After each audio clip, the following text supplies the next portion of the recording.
presentation of Fox Sports. We are Fox. We are Ohio.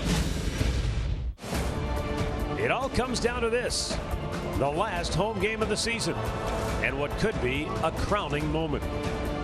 The magic number to win the division is 2. A win today and a Tigers loss, and the Indians will be raising an American League Central Division title banner. It's been a magical season at home with 11 walk-off wins coming in all shapes and sizes. But this moment could top them all. Josh Tomlin, the longest tenured member of the pitching staff, has a chance to pitch the Tribe to a division championship. Next on Sports Time Ohio.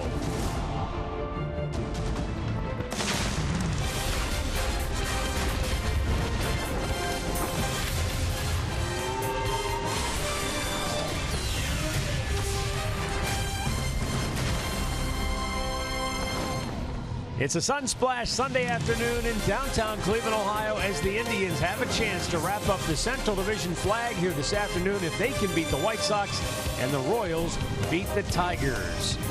Hi again, everyone. Matt Underwood alongside Rick Manning. That's the scenario as we begin play here this afternoon. The Indians have split the first 2 with Chicago, but a chance at least for the Indians to maybe have that big celebration right here at home. Well, they played so well all year long. They took care of their division. They took care of their home field.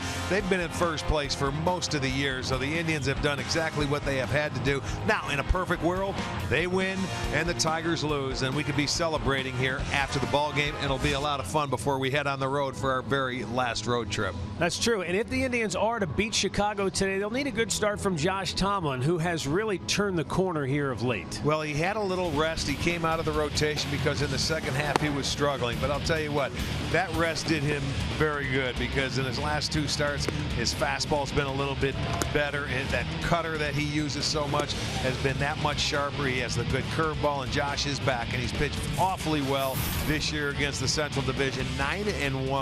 You can see him 12-8 on the year, and this is your number 5 starter who has 12 wins. He's going to be matched up against Carlos Rodon, the left-hander. He's 4-5 in the AL Central, and there's one more left-hander the Indians are going to have to beat today. All right, that's it. Last home game of the regular season. The play-by-play is coming up next. We'll also check in with Andre Knott. He'll talk to the players to get their sense of the opportunity that is before them here this afternoon. Cleveland Indians baseball is brought to you by W.B. Mason, the official office supplier of the Cleveland Indians. By McDonald's, I'm loving it. And by your local Toyota dealers, visit buyatoyota.com. Toyota, let's go places.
Sox will wrap up their series today at Progressive Field. Welcome into our Sports Time Ohio studio here in downtown Cleveland. I'm Ashley Collins. Despite a loss last night, the Indians' magic number at 2, and they can clinch the AL Central today with a win and a Detroit loss. They're in action taking on the Royals and lefty Matt Boyd on the mound, facing off with Edinson Volquez. Boyd coming off a career-best 8-inning start in which he allowed just 1 run and 3 hits. Volquez 2-0 with a 4.05 ERA and 3 starts against the Tigers this season. So we'll track that game for you very closely. We'll have updates. Now we'll send it back out to Progressive Field with Matt and Rick, guys. Thank you, Ashley, and a glorious afternoon here in downtown Cleveland. Game time temperature will be 70 degrees, not a cloud in sight, as the Indians close in on the Central Division crown. Let's go downstairs right now to Andre Knott, because the players obviously very aware of what awaits them. Yeah, with their last home game of the regular season and after having a great home season, the Indians know they have 1 goal left, and that's try to get home field advantage. And talking to Chris Jimenez, he talks about playing here at home and how they would love to have that during the playoffs. And today's Hear Right sounds of the game. Clinching here would be something really special, I know, for a lot of people in this clubhouse, myself included, just because, you know, I've kind of been through some rougher years here in the past, and it has a little extra special meaning to me. But, you know, at the same point, as long as we clinch, you know, wherever we do it, as long as we do it, you know, that's one of those things. But, you know, I think, too, it would be something special to have everybody here with us, you know, the front office, you know, fans, obviously, you know, all the people that might be hurt, might not be traveling with us anywhere. It would be special. The clubhouse guys, you know, all these guys that have been here day in and day out that you see every day, it would be nice to be able to pour some champagne on somebody's head. Can't wait. Hopefully that'd be a perfect world. We have to win this ball game first, and then you look up north and see if Kansas City can beat Detroit. And if that happens, then we could have a little celebration here today, and that's what we're hoping for. And it looks like a pretty nice crowd already in-house, and more still making their way into the ballpark on this Sunday afternoon. And it will feature Josh Tomlin taking the mound for the Indians. And why not? In terms of the pitchers, he's been here the longest. He has seen some of those lean years that Chris Jimenez referred to. And he has persevered through many ups and downs in his professional career, coming back from Tommy John surgery, shoulder surgery. And then this year, the great start, only to stumble and then fall back. His spot in the rotation sort of hanging in the balance, if you will. And now he's pitched his way back into a prominent spot for the Indians as they close in on a postseason berth. Let's take a look at the starting lineup that he will face today for Robin Ventura and the White Sox. It's presented by Spitzer Automotive. Tim Anderson will be the leadoff man. Melky Cabrera, dangerous hitter, among the best in the league, bats second. Jose Abreu batting third. Justin Morneau will hit cleanup. Todd Frazier, one of the top home run hitters in the league, bats fifth. Avisail Garcia sixth. Omar Narvaez gets the catching duties today, hitting seventh. Carlos Sanchez and Lurie Garcia rounded out.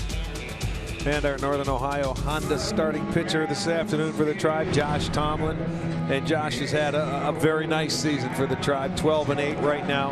And the key you look at is his last 2 starts, because he had such a great first half for Josh Tomlin, and then struggled a little bit in the second half and had to rest. He got a rest. He went into the bullpen.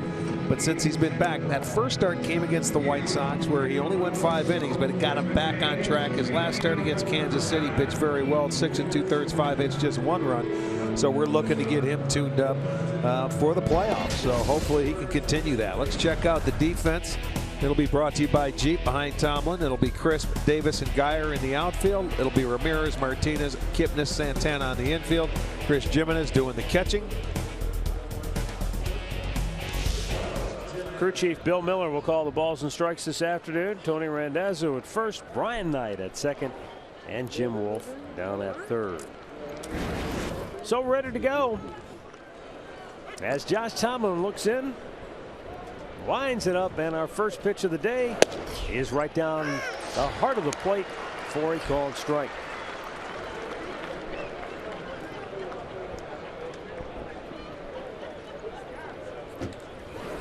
checks on a ball that's a little low.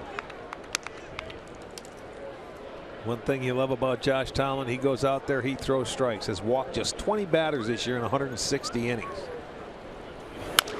Off the end of the bat, wide of first, Santana, long flip. Tomlin couldn't find the bag. He threw him a changeup is what he did. He flipped it underhand and he didn't put enough on it for Tomlin. Tomlin was over there in time. And Santana, as he throws the underhanded flip, it would almost came out like a changeup and he had to wait for it. And he was searching for the bag, and that was the right call. Good thing he didn't get that foot there. Look, he searched for it, and then he got away with it. He drags it. Yes, he is. It'll go as a base hit. They're taking a look at this. Did he kick that bag with his toe before Anderson got to it? No, they it didn't look like it. It did not look like it.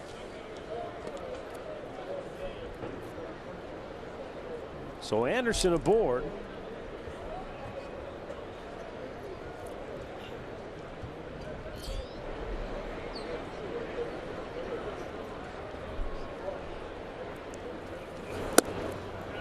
It's ruled an infield single for Anderson. Boy, that's a gift for him, as Melky Cabrera, who is 6th in the American League with 39 doubles, and has swung the bat well against the Indians, in particular in this series. Stay away from the down and in with this guy. He gave him the lead in game number 1 with a 2-run homer, and the Sox have scored in the first inning in the first 2 games of this series. Two runs in each game. Low part of the zone. Batting .337 in the month of September. Yeah, salary drive, I guess. That's what they used to call it. 39 doubles. Only once before has he had 40 doubles in a season. That came back in 2011 as a member of the Kansas City Royals.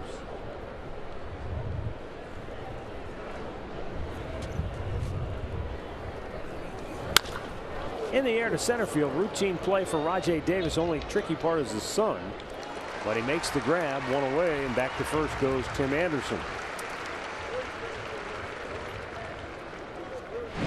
Keys to the game are brought to you by Wayside Furniture. Hopefully the Indians will close out the home portion of the regular season in style. And for Josh Tomlin, he wants to continue pitching well as he makes a push for the postseason.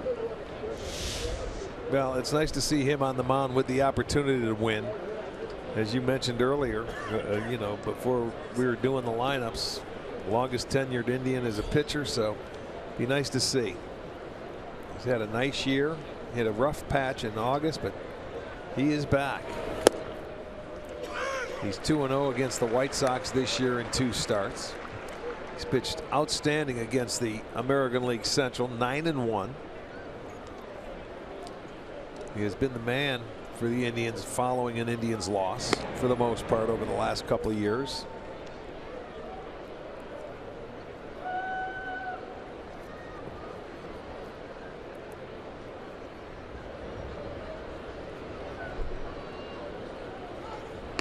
Keeping a close eye on Anderson, who has stolen 10 out of 12 on the year.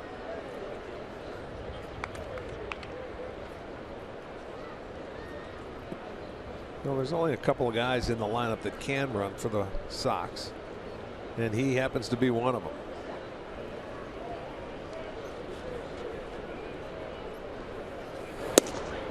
Up high with it, 1-1.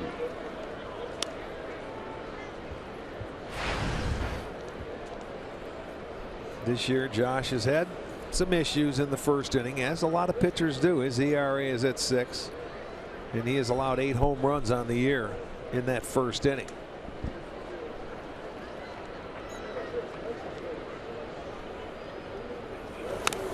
Abreu gets a piece and shoots it right back. Tomlin jumps ahead in the count, 1-2.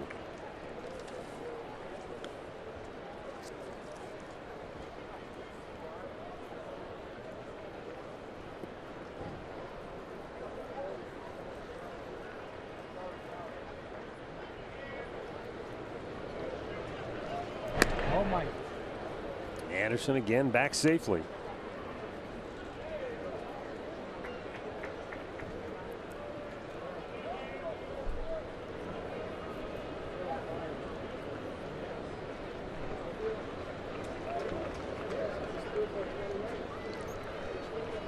The 1-2 up high. That'll even the count.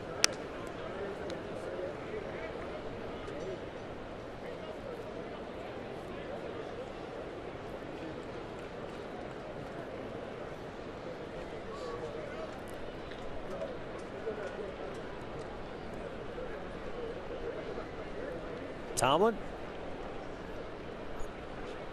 delivers the 2-2 and a fly ball to right field. Coming hard and making the catch is Brandon Guyer. Back to first goes Anderson, 2 down.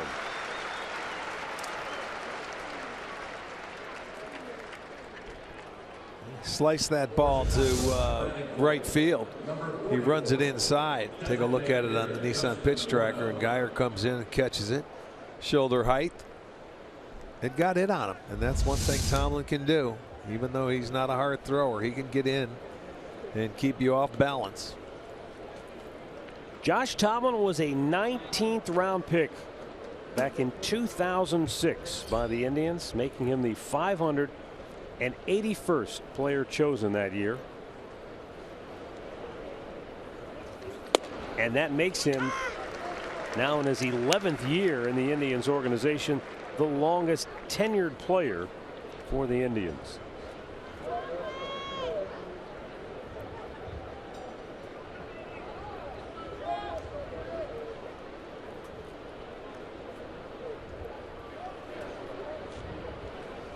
The 0-1, a little high.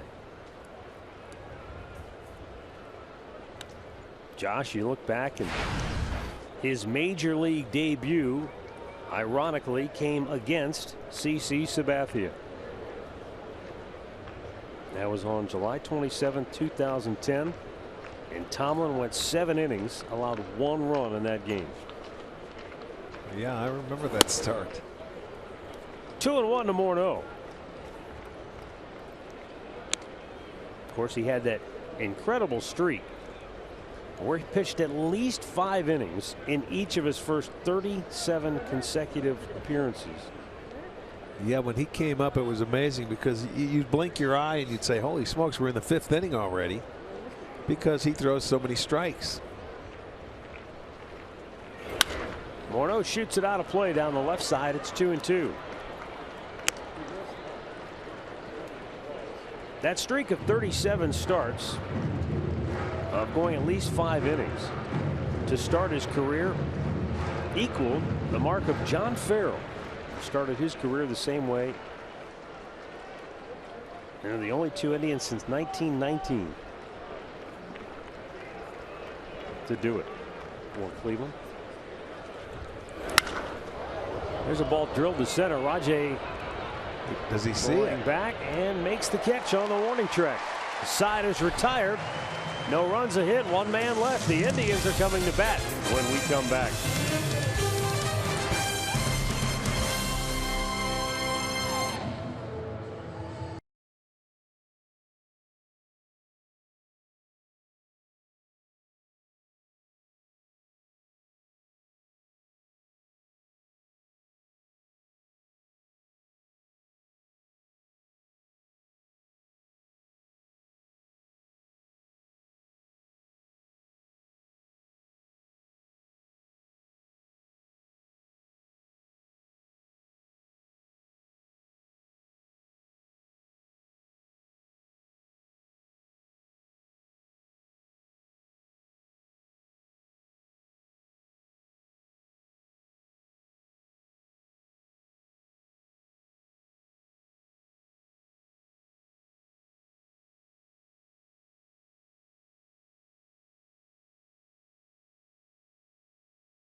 Progressive Field, the Indians coming to bat. Here's the starting lineup presented by Progressive.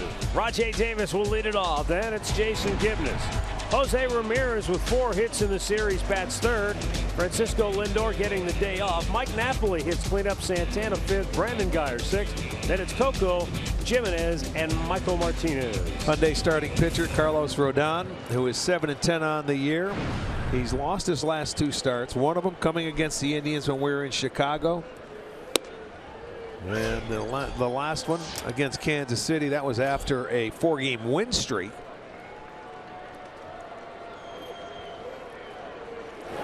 Rajai softly chops it to third. Todd Frazier slings it over, 1 away.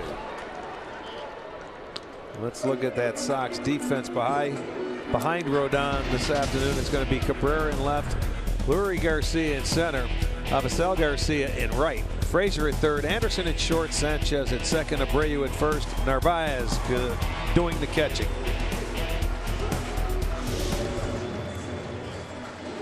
And Rodon now checks Jason Kipnis, the only pure left-handed bat in the lineup this afternoon, which is usually the case when the Indians face a lefty.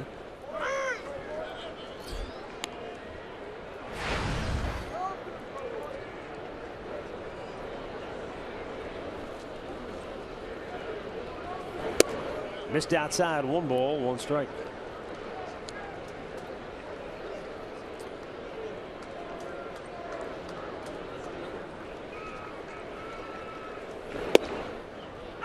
Breaking ball catches the outside corner for a strike, and it's 1-2.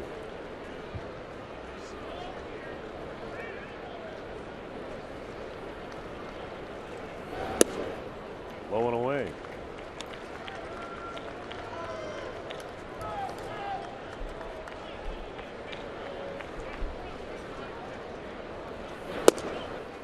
Gonna ring him up on a pitch down and in. Kipnis not happy as he hits back to the dugout, 2 down. Well, let's check it out on our Indiana Wesleyan University pitch tracker. Inside fastball, locked him up. It had the height. It wasn't too low, so Kip might be complaining that might have been a little inside. But Rodon, he has good stuff now. Good fastball, good slider, and a change. And a strike called to Jose Ramirez. Ramirez, couple of doubles and a home run in this series, but he swings and misses, and it's quickly 0-2. Rodon averages 8.7 strikeouts per 9 innings, almost a strikeout an inning. Chop to third base. Todd Frazier throws it over, and the Indians go 1-2-3. No score after 1.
MLB.com at Bat app. You can stay connected all season with radio broadcasts, video highlights, stats, news, and more.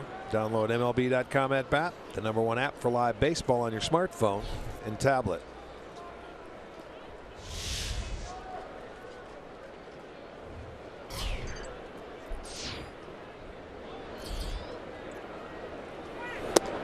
Todd Frazier leading off at taking a strike.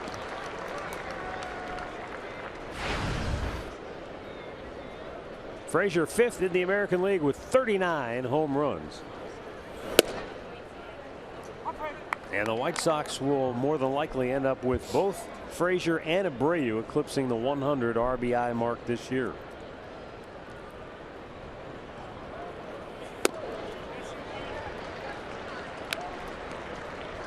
One and two the count.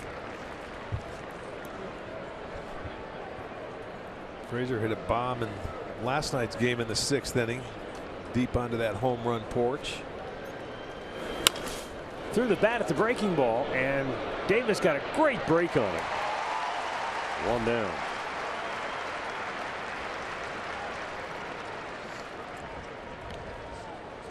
Well, here's taking the sting out of the bat. You can see Tomlin with his curveball. That's what he does to hitters. Tries to keep him off on the front foot or get in on the trademark a little bit. Davis coming in to make the play and looking dead into that sun. I don't know if you could get a better day than today for fall baseball. 70 degrees, crystal clear.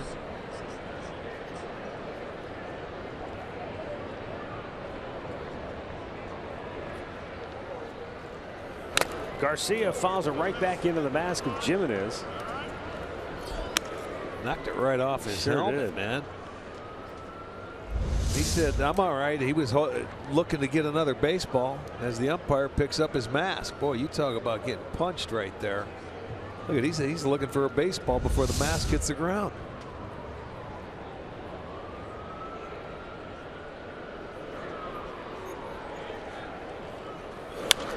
Out of play down the right side for Garcia. Dozen homers, 17 doubles.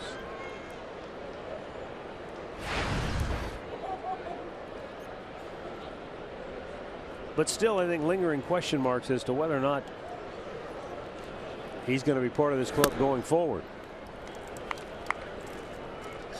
The potential has always been there with Garcia, and you see flashes of it, but the overall consistency just has not emerged. Chop to third base, and Jose Ramirez will throw him out. 2 down. You know, the other side of that too, Arch, is that not every player is a superstar. As much as you may see the talent that could be there, you know, some guys are just solid players, and maybe that's the kind of the category Garcia falls into. Well, Garcia, he can hit for power. He runs pretty well, you know, and you're right. Maybe he's not going to be that plus player that they thought he was. But can he be a good everyday player? That's the key. Omar Narvaez, the catcher, with 2 down on the bases empty.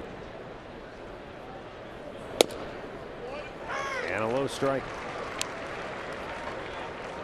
The young player that they'll be looking at for the catching position as well. Would you say 24 years old?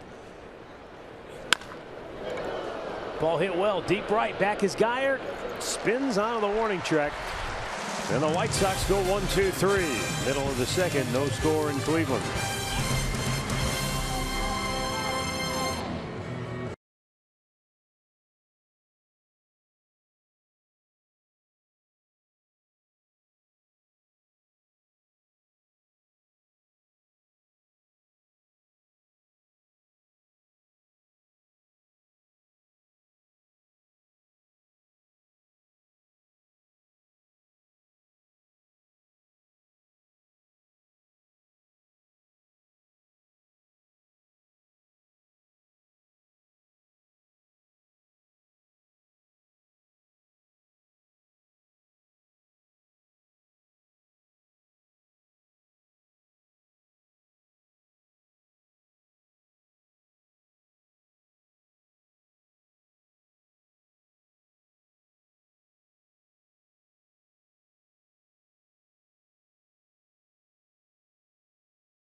2017 Indians season tickets now, and you'll get priority access to all postseason games this year, plus access to opening day, team shop discounts, much more. Visit Indians.com postseason for full details. Let's see if Mike Napoli's ready to get this party started. Leading off the second. And a fastball outside, ball one from Carlos Rodon. 3 for 7 in the series, couple of runs driven in. Getting into 100 RBIs on the year. Evens the count 1-1. Napoli, then Carlos Santana and Brandon Guyer for Cleveland here in inning number 2.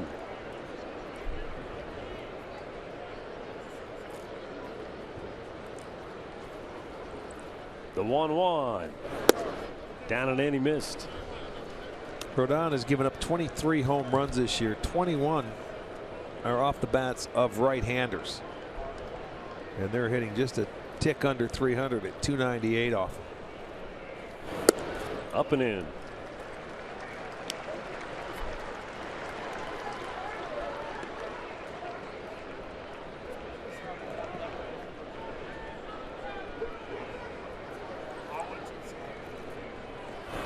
And he draws a leadoff walk. I hear there's good news from the Motor City. Ashley Collins, what do you have?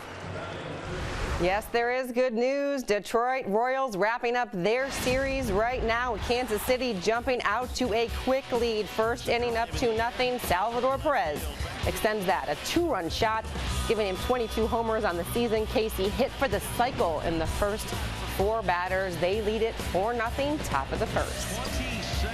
Boy, a quick exit for Boyd did not retire a batter, and Blaine Hardy already in relief. Let's hope that holds up as Carlos Santana tries to get the Indians going here. Well, the Indians couldn't ask for a better start north. Now they got to worry about their ball game here. In the air, center field. Tough sun field, but the catch made by Lurie Garcia. 1 away.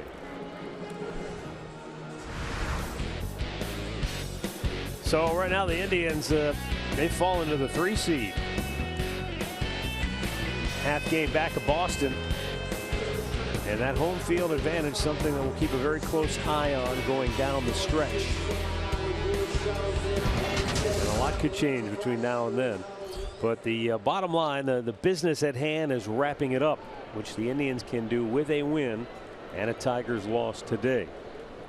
Brandon Guyer takes a high strike. Guyer 2 for 3 with a double last night. Increasing his average on the year to .336 against left-handed pitching. And Rodon fires one in there for a strike. It's 0-2. And already some Indians hitters have taken issue with Bill Miller's strike zone here right out of the gate. Kipnis not happy in the first inning.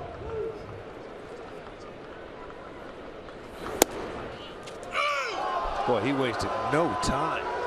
Guyer rung up by Bill Miller, and there are 2 away. His second strikeout. Both of them have been called. He comes in there and he just reared back and let it fly here. Had to backhand it. And went behind that front knee where it was high enough. So 2 outs. Coco Crisp, the batter, 3 for 6 in the series. He's driven in 3 runs. And that's inside, ball 1. You know, with Rodon, it's tough to tell sometimes. That last one was a fastball and it had some run to it. He also throws a very hard slider. There's a chopper to Frazier. He'll flip it to second, and that ends the inning. No runs, no hits, a man left. We've played 2, no score in Cleveland.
And for Chicago, Carlos Sanchez, Leury Garcia, and Tim Anderson.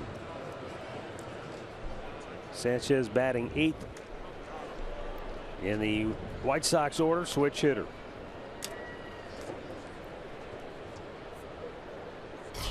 Sanchez 3 hits last night, drove in a run. And a foul off the facing of the White Sox dugout.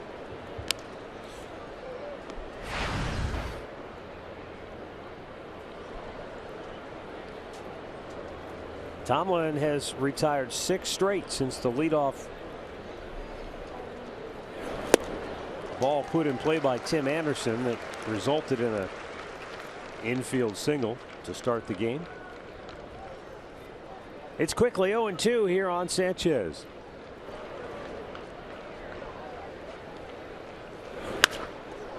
Down the right field line, but foul. He'll get another opportunity.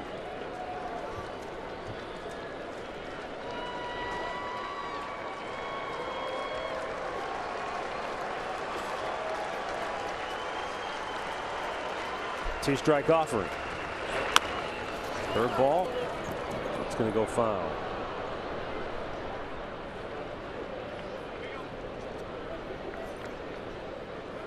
Looked like they were shadow boxing as they were going up the first baseline. He didn't want to give him the baseline. He wanted to grab the ball and touch him, but he was getting screened out.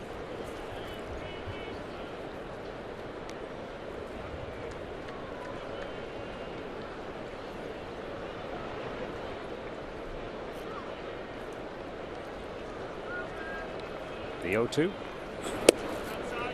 Shot for the outside corner with a fastball and just missed.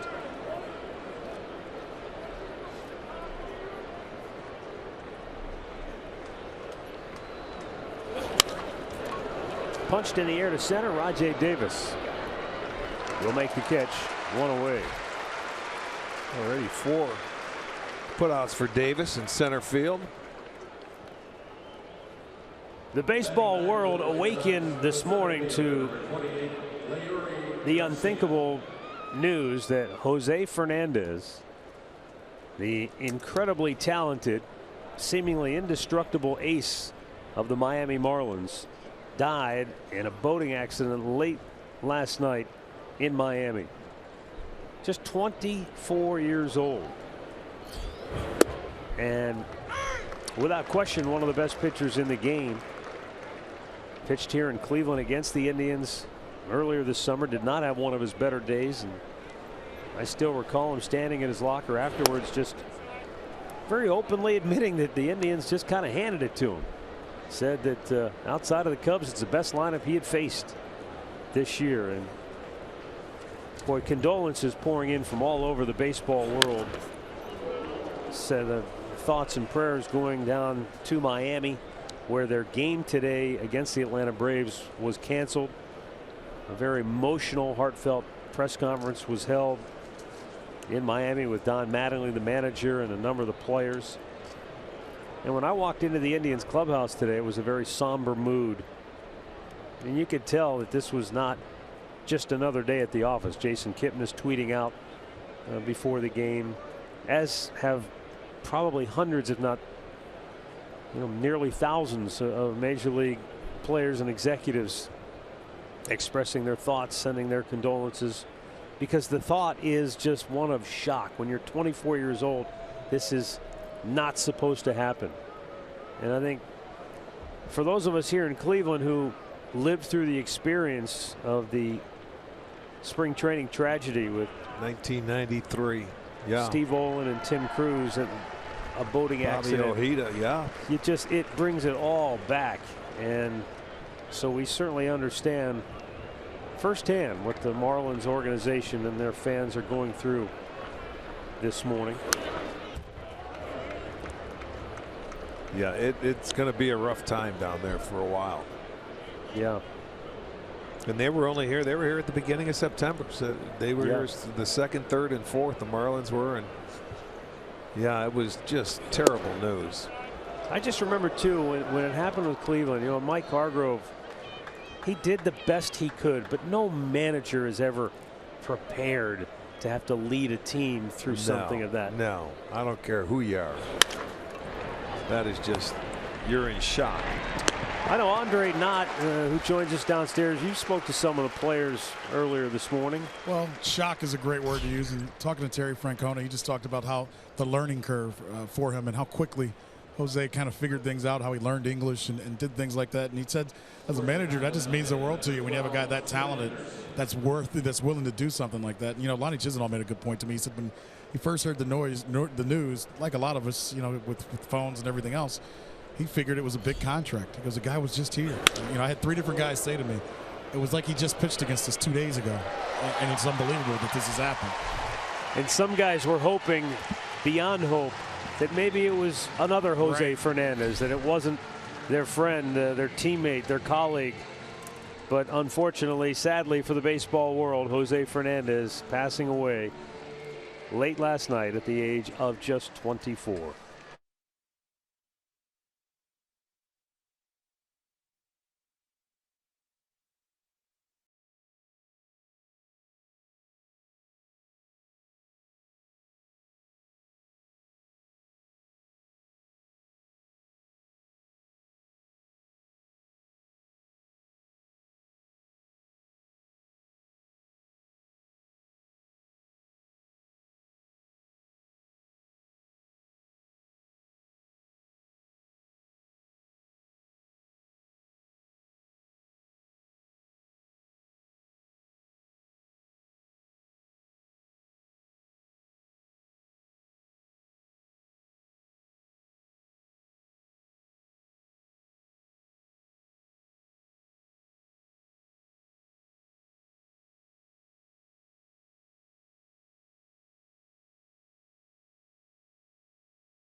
Chris Jimenez leading off for Cleveland. Bottom half of the third, taking a strike.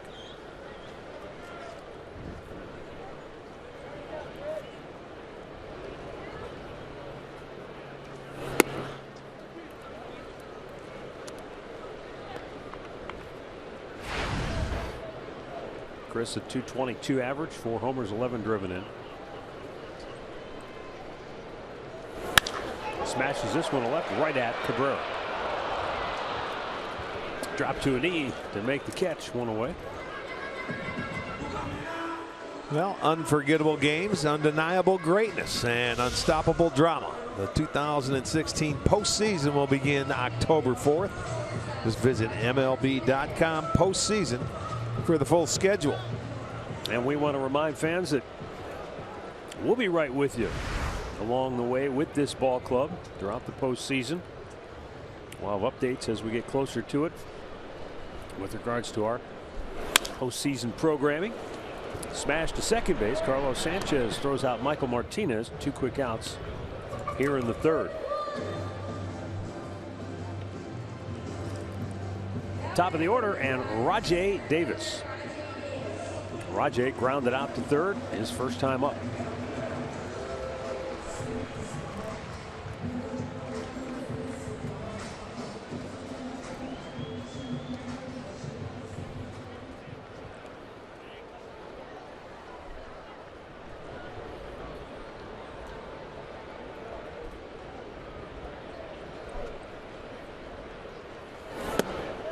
Rodon goes right at him with a strike.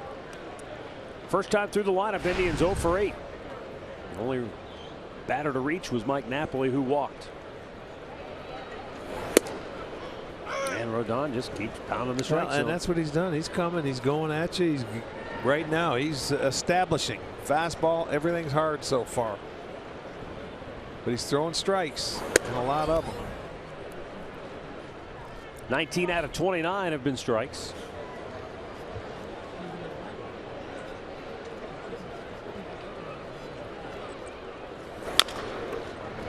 Fouled up the third base side.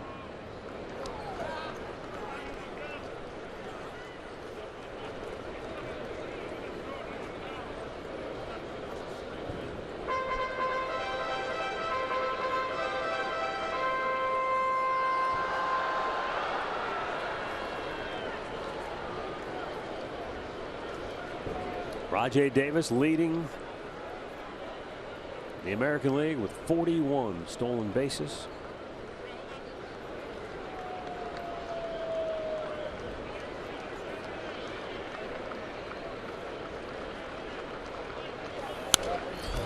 Popped right back out of play.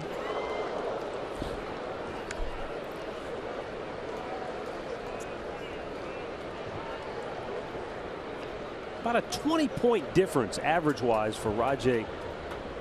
Lefties versus righties. He's actually batted better against right-handed pitching. And Rodon strikes him out. He's had 1 K in each of the first 3. The Indians go in order, and we are scoreless through 3.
No score. Josh Tomlin has allowed 1 hit. That came to the leadoff batter to start the game. That's his 40th pitch as we start the 4th inning. 29 have been strikes. He's been a fly ball pitcher. Only 2 outs recorded on the ground thus far. Light breeze blowing in from right and right center field. So it might not be a bad day to be a fly ball pitcher. Right. Rajai's been his best friend so far. 5 times they have hit balls to center field. He's been able to put it away. Sunglasses down, bright sky. There you see the wind coming in. A little cooler than normal. Still feels very good.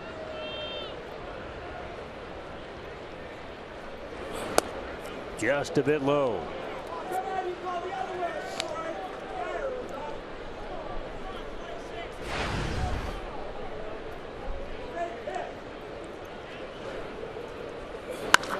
Popped him up. Center field.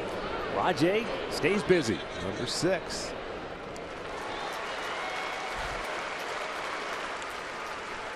It's like the king in his court. He could just be Tomlin and Rajay out there. Right now, yes, it could. Injury report brought to you by the attorneys at Elk & Elk. Daniel Murphy, day to day, hasn't played since Tuesday.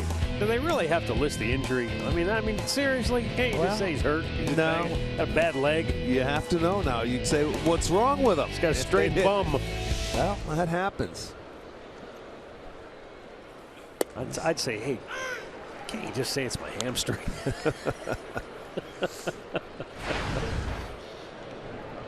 Yeah, you can't change it. That's right. That's like anytime you see a player, you know, he's got a bad pinky toe or a pinky finger. It's can't you say it's a thumb?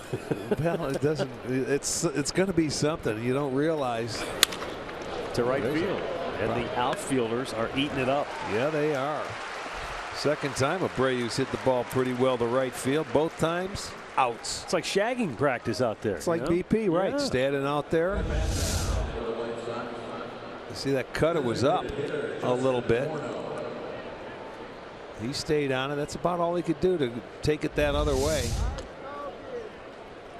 Justin Morneau, he flied to center to end the first inning.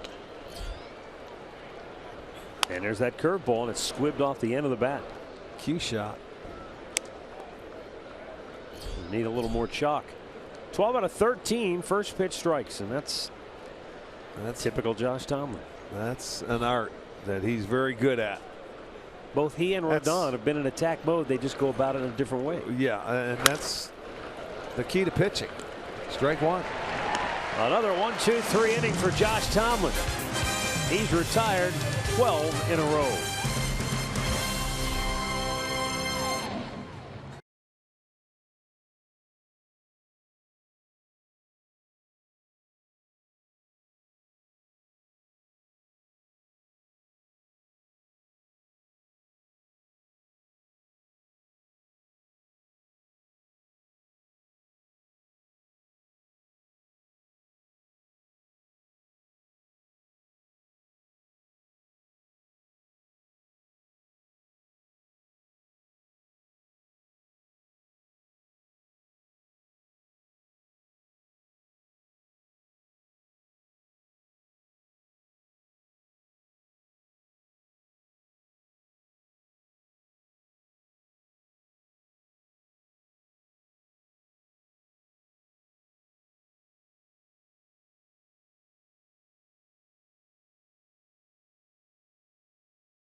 And hello to you, young man. Our stat of the game today brought to you by Buick. Want to know why the Indians are one win shy of equaling the 95 Indians for the most home wins here at Progressive Field? There's your answer. Yeah. Look at the home numbers these guys have put up this year. They have been remarkable. A lot of the offense. They love to hit here. Boy, Napoli up until, I'm telling you, maybe a couple of homestands ago, he was at 300 all year. And those batting averages by Jose Ramirez and Francisco Lindor, the second and third best home batting averages in the American League. Yeah, they have loved home. Second time through the order for Cleveland. Jason Kipnis called out on strikes his first time up, and boom, he's in the hole again, 0-2. I'll tell you what, Rodon is matching Tomlin pitch for pitch. They're going out there and they're getting after it. They're not messing around throwing strikes, man, not falling behind. Let's go. Here it comes. Hit it.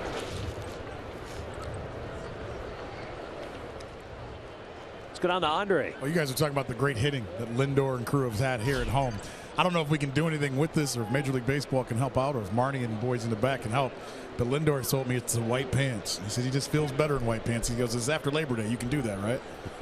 Absolutely. As nice as it's been here all year, you can wear them all winter. Well, that's what he said. He goes, it's something about those white pants. And then he gave me that smile, and he goes, I don't know. But he goes, I do look good in them. The home whites. Pack them for the road. 2-2. Checked. It was down and in. Full count. Jason has seen an inordinate amount of breaking balls. When he gets to 2 strikes against left-handed pitching, they're almost exclusively at times attacking him with the curveball. But a fastball this time, and it got him. 97. Well, he reached back and dialed it up a notch or two for his 4th strikeout. And watch the movement. It's not straight, Matty. It's running. That thing just continued to run off the plate, and that's why Kim was sort of, he was going to swing and then took it, but no, you couldn't hold his swing up. That ball had some movement to it. He's firing on all cylinders today. Jose Ramirez grounded out his only time up. And he takes a fastball for a strike.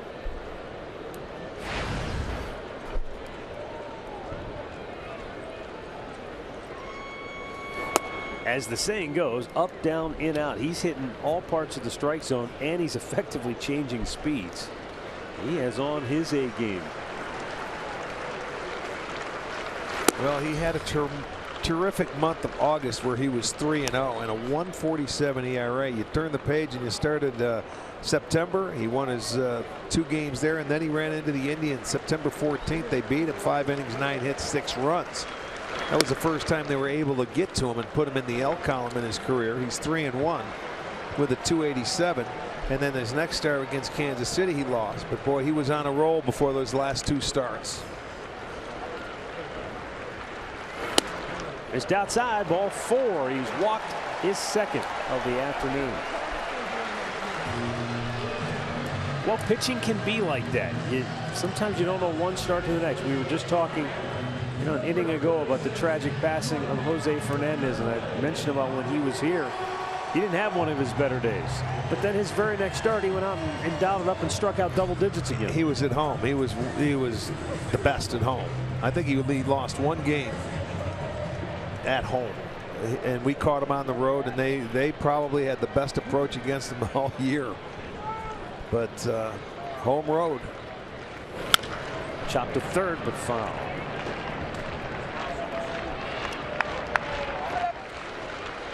And that's one last thing I wanted to point out too on the tragic passing of Jose Fernandez. I was listening to Eduardo Perez this morning, played briefly with the Indians in his career. He said attendance would be up 30% when Fernandez would pitch. TV ratings would be up. Sure. Radio ratings. I mean, sure. It's kind of hard for us to appreciate and understand the impact that Jose Fernandez had, in particular on the Cuban population in Miami. He was so important to those people. The 1-1, and Napoli takes down low. I remember the one game that we were down there in his rookie year, I believe. He struck out 14 Indians. He was dealing. Yeah. We found out that he had one of the best sliders in all of baseball, I'll tell you that. Now the crowd's starting to come to life. They want to see Napoli get into one here. The 2-1 on its way. And a good fastball, but look at the location. It was away. 2-2. Well, it's a straight fastball. He just powered it up away, and Knapp couldn't catch up to it.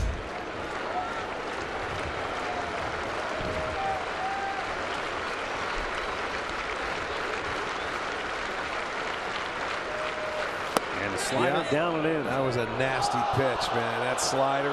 You see, he followed up a good fastball away with a nasty slider down and in, and you see it and you start to swing and you can't hold up, and all of a sudden that back foot comes down to the back foot and it disappears, and he couldn't check his swing.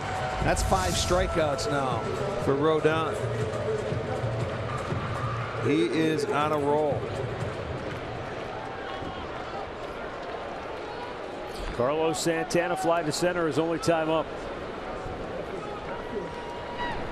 And I was looking at him. He has a little slide step. He's not very, you know, he will not be easy to run on. He gets that ball to home plate quickly.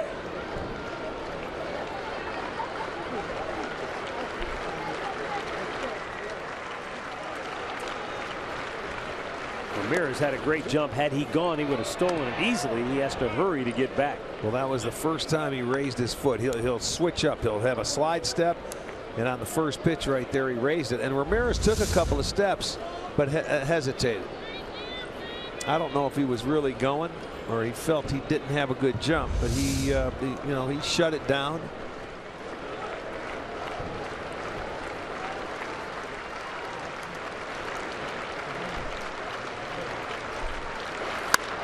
Out of play, right side.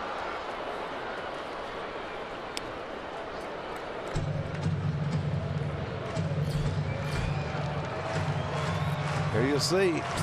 Right now, 60% strikes.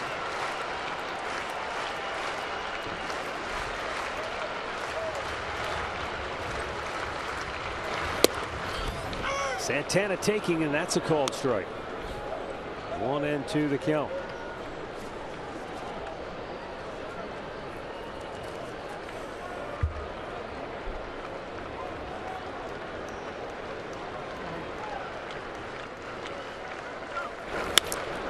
Popped in the air, shallow center. The shortstop Anderson makes the grab. And we played 4. Still no score in Cleveland.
Ball is brought to you by Levin Furniture. For the best deals on furniture and mattresses, shop Levin's.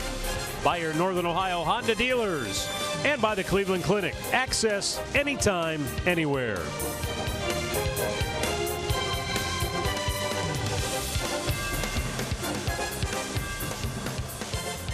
No score, 5th inning.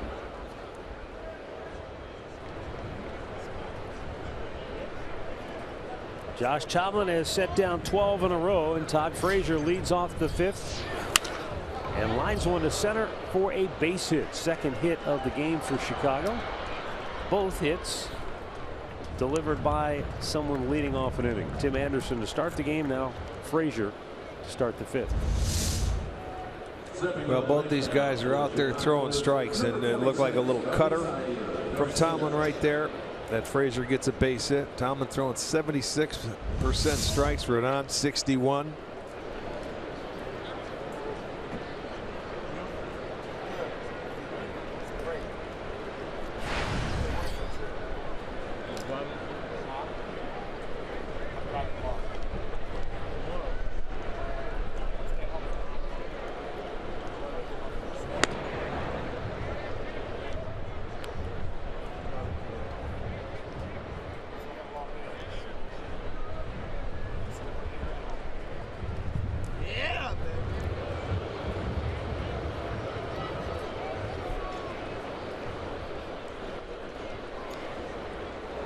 Avisail Garcia.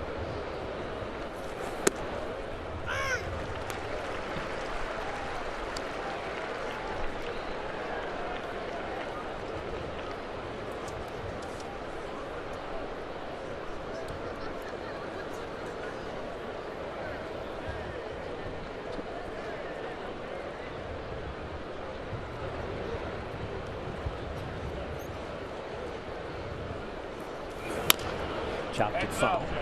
I'd like to send out our birthday wishes today. Dorothy Schneider of Elyria is turning 93, along with Mary Josephine Rich of Akron. She is 93. And then Marie Schubert of Elyria is 90. And Ruby Knapp of Green Springs is 96. And happy birthday to you all.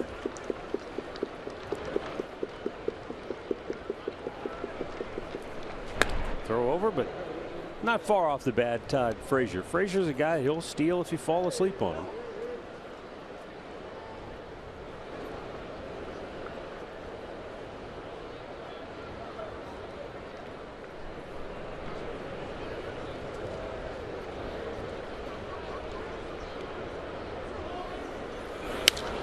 In the air, right field.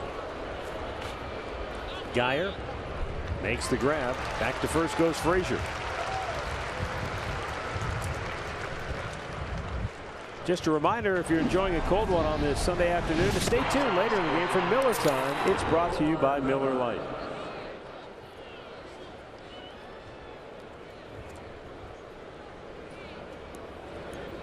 Crowd still filing in.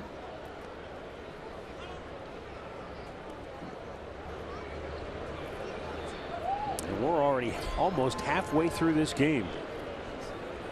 Being played at a breakneck pace. Tomlin has thrown 10 consecutive strikes. He has put the hitters on the defensive. And a line out to left by Omar Narvaez, 2 away. At least he's sharing. There were 10 outs between Rajai Davis and Geyer. And now Coco felt a little left out, so you get a little line drive to left. 11 flyouts. As I said, 10 were going to center and right. Now the first one to left. Isn't that something, though? Michael Martinez getting the start at shortstop. Usually your shortstop's involved in a lot of action. He hasn't had one ball hit his way. He hasn't had a sniff yet. Only 2 ground ball outs, both going, oh, I'm sorry, 3. 1 to third, 2 to second. Carlos Sanchez flied to center, his only time out.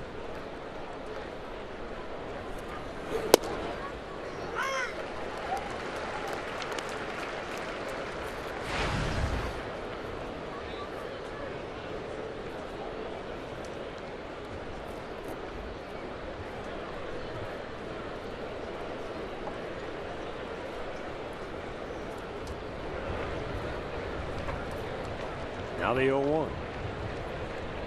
Frazier takes off and no chance to get him. Boy, you talk about having him timed. He stood over there and he doesn't take a lead. He stays on first base till you come set. And if you don't stop him, he walks. Look at Tomlin's set. Timed him and there it was. I mean, you couldn't have timed him. That goes to show you Josh Tomlin can't really see you at first base. Well, and a lot of times when Josh throws over, it's before he comes to the set position. Yep. And Frazier either has a good scouting report or he's just been paying attention. That's how he steals his bases. You have to, he tries to time you. You have to make him stop. That's 13 for him. And the second stolen base against Tomlin this year. The other one was against the Royals and he did the same thing. They took off and they had him timed perfectly. Now the count now 1-2. And this crowd wants to make some noise for Josh Tomlin. It's only the second base runner the White Sox have had. First time they've had a guy get into scoring position now this afternoon.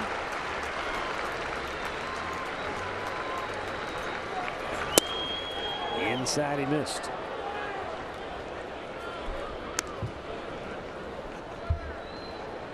.44 out of 58 pitches so far have been strikes from Josh Tomlin.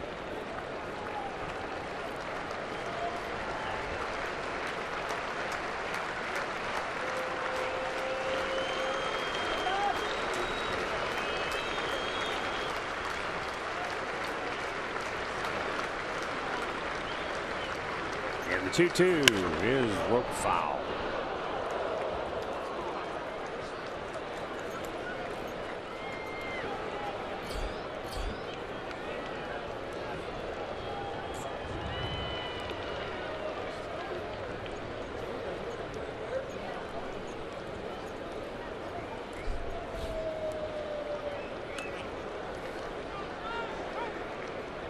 Last night, Sanchez and Garcia were very problematic for Indians pitching. They combined for 5 hits, 2 runs scored, slew of RBIs, and they're going to keep it up here today.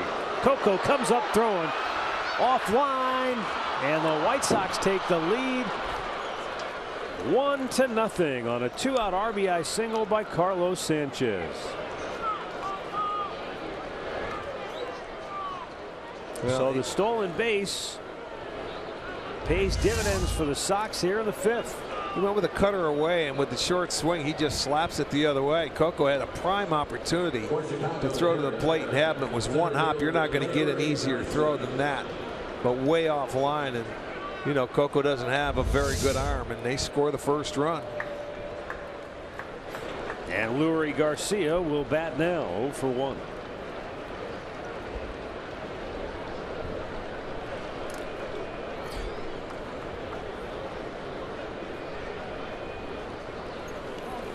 Off-speed pitch right to first base. That'll end the inning. The White Sox score first. Middle of the 5th. We're halfway through. Chicago 1, Cleveland 0.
Our very own Steve Warren enjoying the ball game today. Now someone alerted him on his phone that he was on camera, I think. Either that or he's taking care of some business. Brandon Guyer leads off, and a ground ball up the middle, and that'll get through. The Indians have their first hit of the afternoon and have their leadoff man aboard for the 2nd time today. Well, why not get aggressive? He's been out there getting ahead of you, throwing strikes. So Guyer comes up, and he's not going to spot him. That pitch, it got in on him a little bit, but he got enough of it to get it through the infield, and that'll be the Indians' first hit here in the top half of the 5th.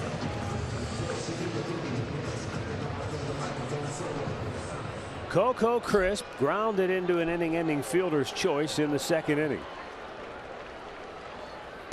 Takes it, goes off the glove of Narvaez, and Guyer the tying run into scoring position. I'm curious to see. That might be a pass ball, but that had to have some movement on it because Narvaez is looking at that glove. And we showed you before the kind of movement he's had on his pitches. Here you go. It's a slider. He's just following it in. He just didn't catch it. He whiffed on it. It hit him in the thumb of that catcher's glove, and it ricocheted off. So that's got to be a pass ball. But Geyer moves up, tying run in scoring position. They're even with the back, actually just in front of the bag at third. Frazier looking for a bunt. Coco, though, fouls it back out of play.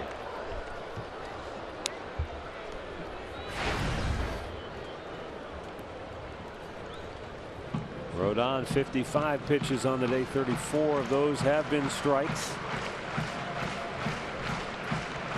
Chris Jimenez waiting on deck. Low. Ooh. 2-1, and that was a close. Yeah. From going to the backstop. Well, that was his two-seamer. He's been throwing a two-seam fastball, which is about 91, and then he'll have the four-seamer, then anywhere 94, 95. That's one that is a nice backhanded play. Saved another base. And then he's got that hard slider that's been vicious. 2-1 on the way. Broke his bat, foul. And Coco will get a new piece of lumber. We've seen that fastball. I mean, at times he dialed one up to 97. That was on Kipnis, right? Yeah. That took off on a full count.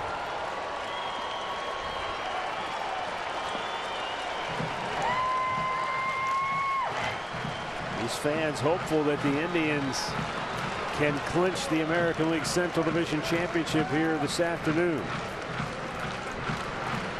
It's a two-part process. They've got to win. Tigers must lose. The 2-2. And a foul over on the top of the Indians dugout. So far, the Royals are doing their part, beating Detroit. But the Indians trail here 1-0 in the fifth. Tying run, Brandon Geyer. Outfield a bit the other way, shading crisp toward right. Garcia, you see in right field, very shallow.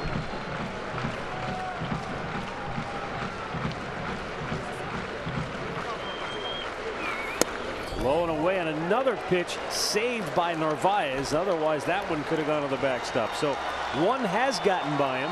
Two others could have.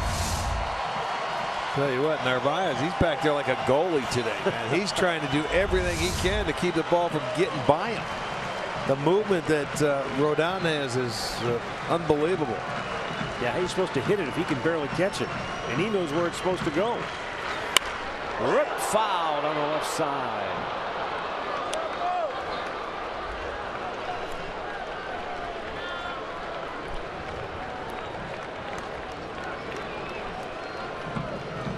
This will be the 8th pitch of the at-bat for Coco Crisp, as the Indians try to mount an attack here in the 5th. And the 3-2. He might have went. He didn't go. The Indians catch a break, and they've got 2 on with nobody out. At least it appeared they may have caught a break. It's so hard to tell. A lot of times it looks like they go, and then you see the replay. No, he held up.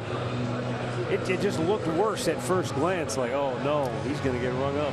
Well, it's the 3rd walk, so there you have it. They'll have the first 2 aboard now.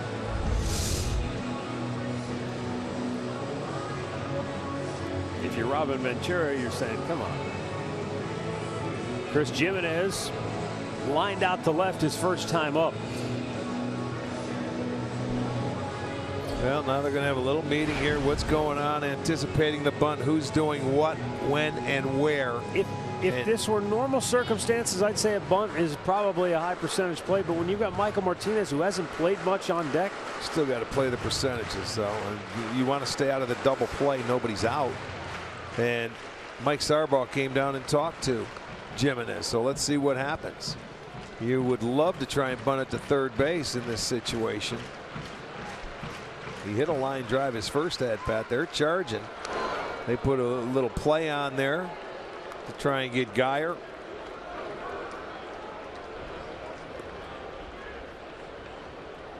Send the shortstop like they're going to do the wheel play, but the second baseman comes in behind you as a base runner, and they try for the pickoff.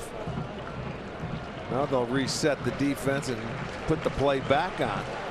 that they want. And Jimenez was squaring around there. They got a chance to see what he was doing.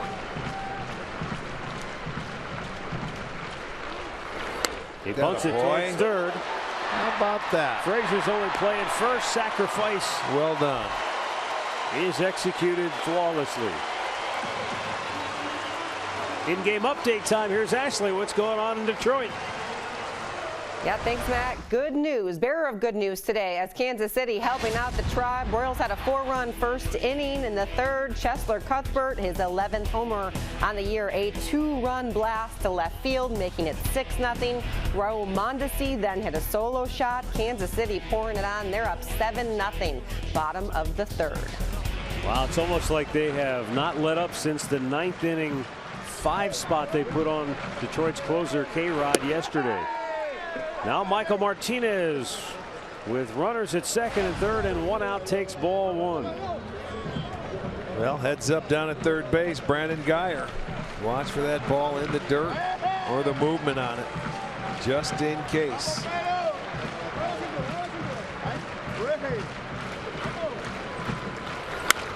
Out of play to the right. And the count evens at 1-1. Michael Martinez came up early in the year and did a very nice job helping out. And he was designated for assignment and eventually traded to the Red Sox. And then came back to the Indians after the Red Sox designated him for assignment August 2nd.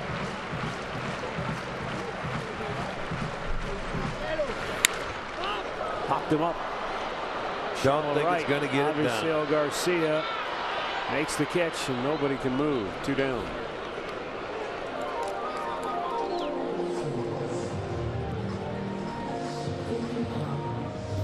And that'll leave it up to Rajai Davis at the top of the order, who is 0 for 2 today. Well, that's what it was like yesterday for the Indians. When you had opportunities, they couldn't find a way to get it done. Now Don Cooper, the pitching coach, is going to come out and talk to Rodon. In this situation, second and third, 2 outs, you've got the right-hander Davis up. Of course, the lefty Kipnis behind him, and he struck out Jason twice today. So he just want to let's talk about this.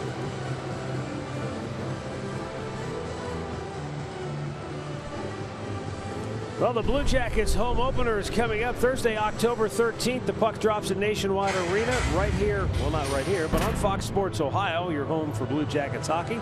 And Countdown to Face-Off is presented by Wendy's. Conversation is over as Rajai Davis will try to deliver for Cleveland. And early in the year, he was money in these situations, and still he has a .284 average on the year with runners in scoring position.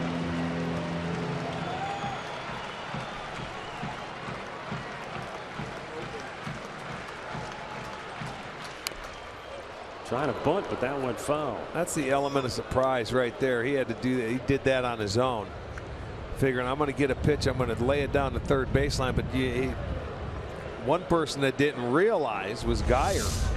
Watch, he's nowhere, and in comes Frazier. Frazier might have beat Guyer to the plate. You know, he read it foul right away and realized there was no point in running.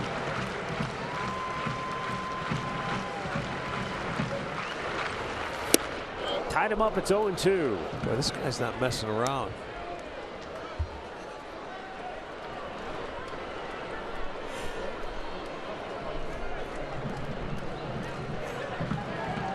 Second and third, 2 down in the 5th. Indians down a run.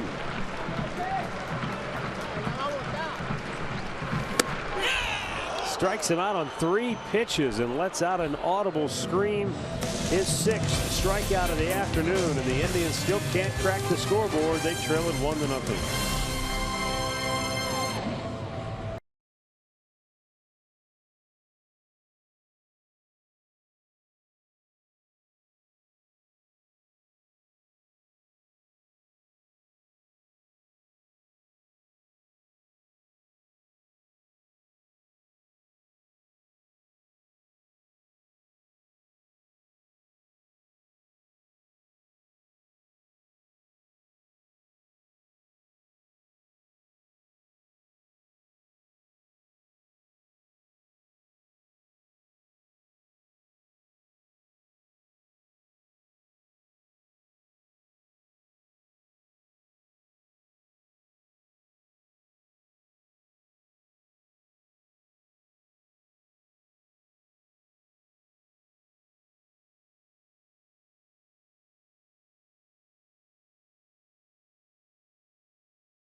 Toyota dealers in the 5th.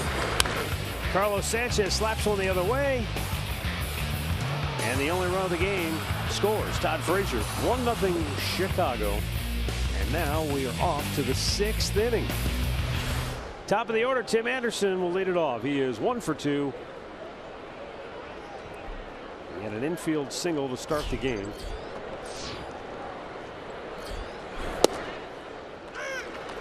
At least that's the way it was scored.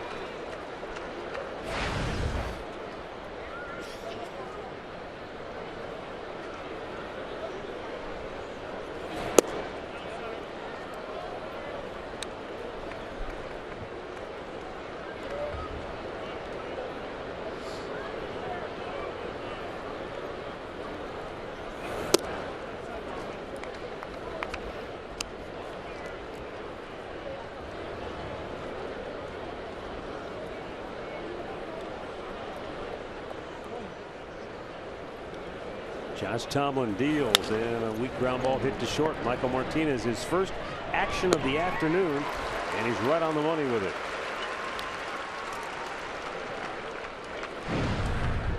Boy, spring training's right around the corner. Can you believe it? We're talking about spring training. I know it. You know, go to Indians.com/spring.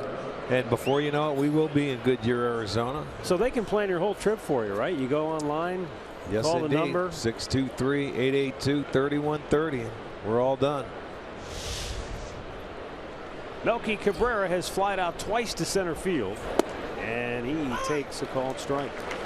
19 out of 20 first pitch strikes for Josh Tomlin.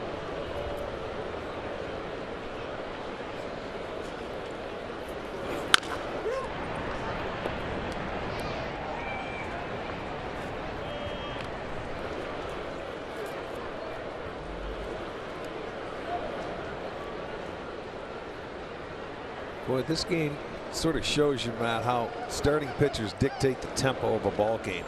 Yeah. When you go out there, you get the ball, you grab it, you throw strikes, you get guys swinging the bat, you get plays made behind you. And I know the balls, a lot of them right now have been hit at defenders, but you know, that's the way you like to see it go.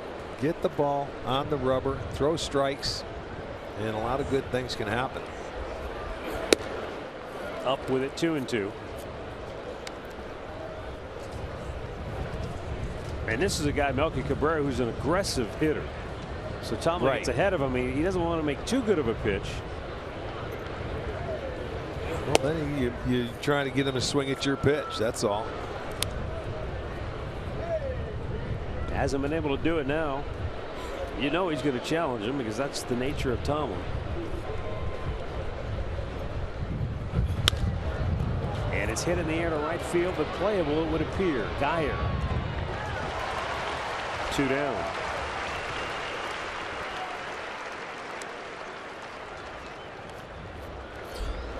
Tomlin, a model of efficiency. How about 2 10s, a 12, a 13? And that's his art, boy. When he goes out there, it's a matter of pitches. There's going to be days when he's not on the edges. He may get hit around and he may not be around long, but when he's on, things like this happen. Jose Abreu has flied out to right field both times. This is the guy came in 7th in the American League with 179 hits this year.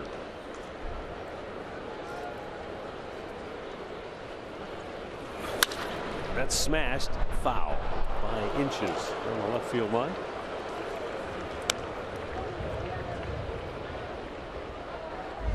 Well, the big man, he's found that baseball and hit it hard, but you could see the hook. He thought it was going to stay fair, but it did. It hooked foul. Hit that one with authority. With authority.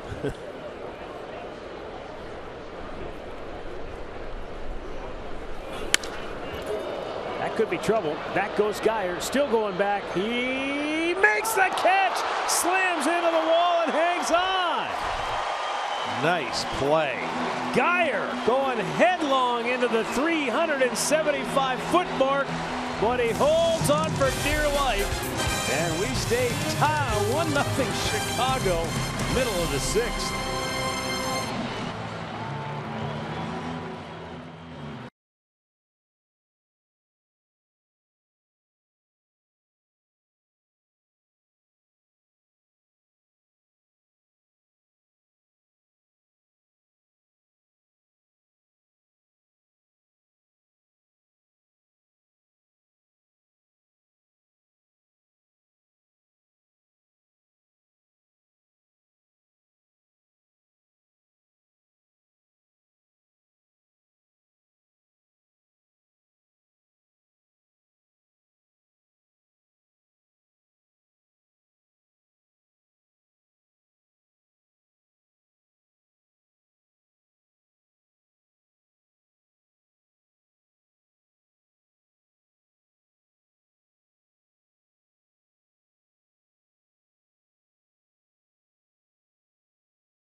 Guys in the dugout after a terrific play defensively to end the inning.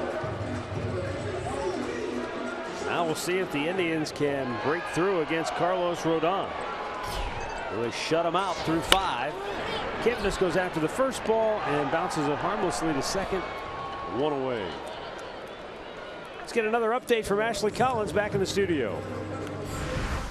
Thanks, Matt. Tigers trying to make things interesting in Detroit. 3rd inning, Kansas City had a big 7-0 lead, but in the bottom of that inning, Victor Martinez with a grand slam to make it 7-4. Martinez with 27 homers right now. 7-4, bottom of the 3rd, guys. Oh, they get a new pulse now. Yeah, they're back into it. Long way from over. It's only the 3rd inning. Yeah. We're already in the 6th. Well, their game yesterday was a 4-hour ball game. Yeah. Ramirez taking a strike. Might take exception to that call. It's 0-2.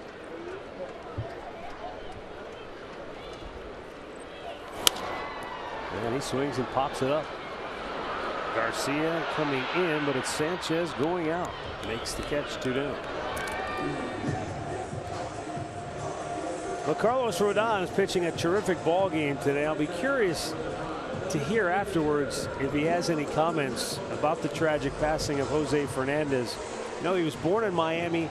He's of Cuban heritage. His parents both left Cuba, came to the United States. He was born here and raised in the U.S., but obviously there's a deep passion and a connection among Cuban-born players, Cuban natives, Cuban heritage. And here's a guy who, when he was coming out of high school, the Marlins held the 2nd overall pick, and they had him scouted heavily. And a lot of folks thought, this is perfect. What a great combination to have Fernandez and Rodon potentially in the same rotation with all of their heritage and all of that, the connection to the Miami area.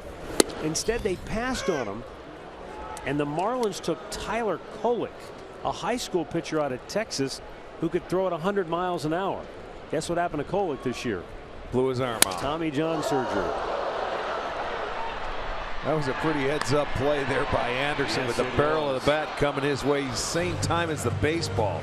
Indians once again go quickly and quietly, and through 6, it's Chicago 1, Cleveland 0.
Baseball is brought to you by Ford, built Ford tough.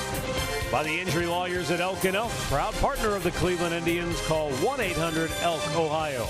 And by Adventure, Chrysler, Jeep, Dodge, Ram.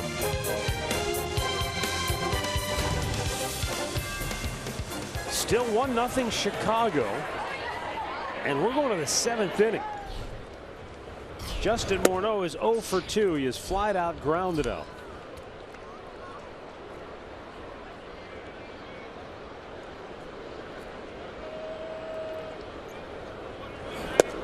A bit outside.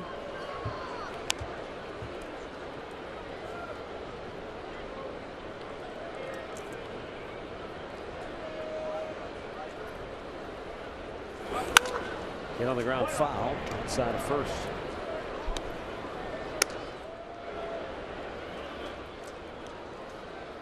Well, look at that. You want to talk about even all the way around. Rodon has walked 3 but struck out 6. Tomlin's given up 3 hits, hasn't a strikeout, but hasn't walked anybody.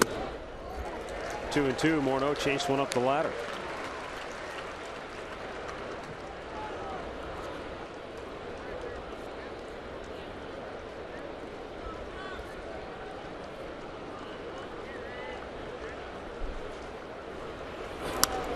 Went up there again. Morneau couldn't help himself. It's funny, you think of Morneau as being a good low ball hitter. Surprised to see him go after those pitches that are letter high. Well, now with 2 strikes, maybe just seeing the baseball up there, wants to try and put it in play.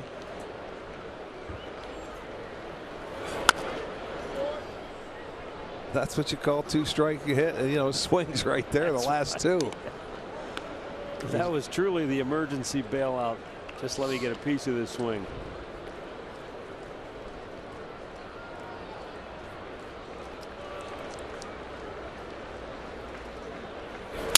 Broke his bat. Martinez has to hurry, and he didn't get him. No, he did not. Pulled Santana off the bag, and Carlos couldn't apply the tag. And Morneau reaches to start the 7th. Once the ball got past him, you see where Martinez is going to have to come in. Now, Morneau doesn't get down the line all that well, but he pulled Santana off the bag, so he gets in there. That is an error on Martinez.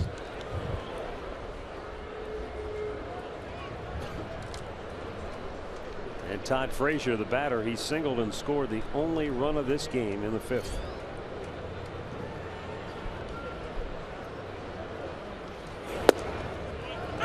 Josh with a first pitch strike.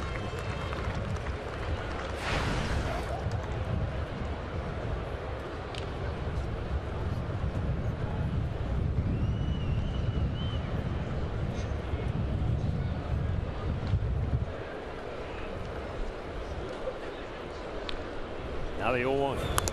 Off the knob of the bat. Or maybe just off the handle, but that's not one Frazier wanted to see go foul. He was hoping he could let that go by for a ball instead of being 1-1. Now he's buried 0-2.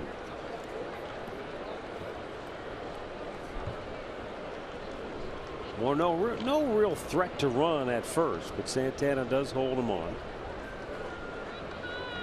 And Tomlin get Frazier to hit one on the ground here. Instead, he goes out wailing away. And that's the first strikeout of the day for Josh Tomlin. 1 down. Make that our Circle K strikeout. There's that little cutter away. Has Frazier out in front on the front foot. Big wild swing. Strikeout number 1 for Josh. Avisail Garcia grounded out to 3rd in the 2nd inning. He flied out to right back in the 5th.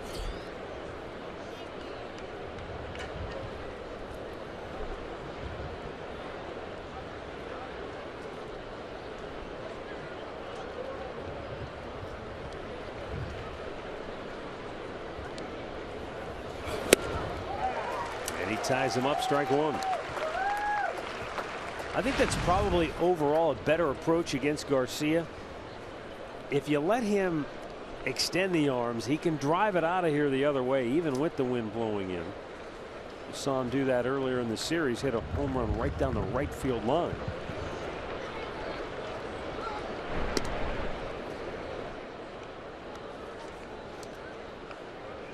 And I think if Tomlin can prove that he can get inside on him as he just did with that first pitch, then maybe he's got a better chance to go away with that cutter. Well, the cutter's got to have some movement on it. It's got to start off the plate and then run to get the real, like right there. Just like that. And I think that first pitch sets that up, makes that more effective. When you get that cutter, I mean, if you leave it near the strike zone and it's flat, then you're in trouble. But you start it off the plate and those hitters see it, and it's just going to move. Not a whole lot, But when it starts on the plate and stays there, that can be a dangerous pitch. See what Josh goes with here. Looks like Jimenez wants to bust him inside.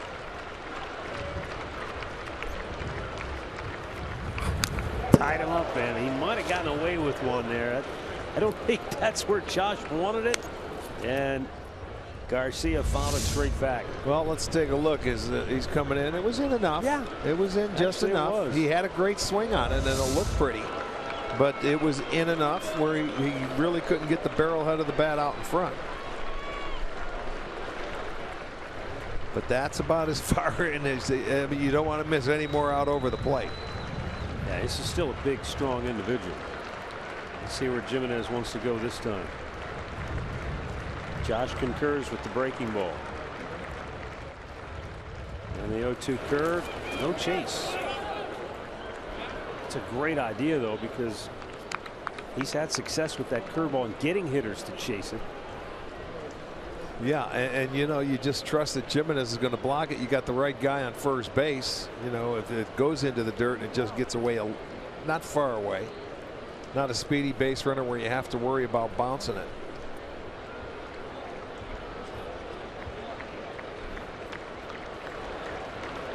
This time it looks like the cutter away. Right back up the middle, and that's a CNI single if there ever was one.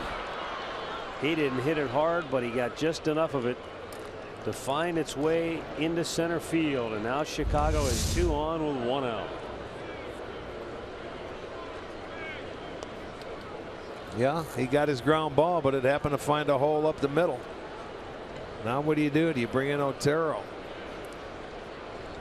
That'll be the question. Narvaez, the hitter, he's put 2 good swings on the ball against Josh already today. Fly to right in the second, lined out to left in the 5th.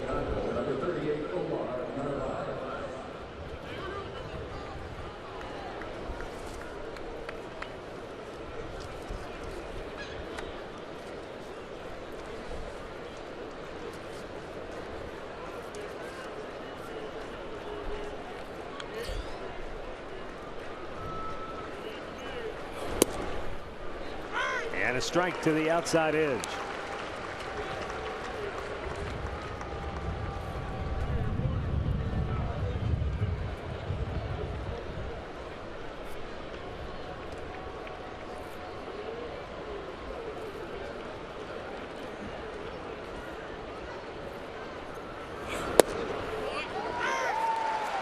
Just painted the outside corner, and Narvaez in the hole. 0-2. So right there, back to back, same pitches really. You look at it on pitch tracks.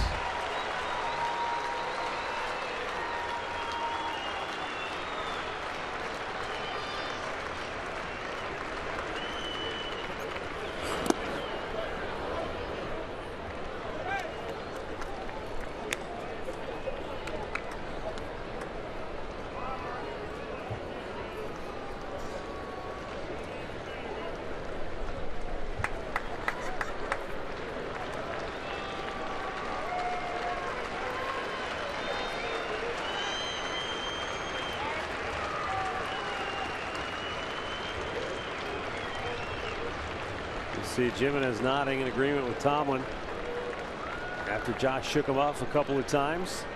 Well, let's try again. Nope. He wants to make sure. You get that runner in the scoring position, and they haven't had many guys out there all day long, so they haven't had to go through their secondary signs.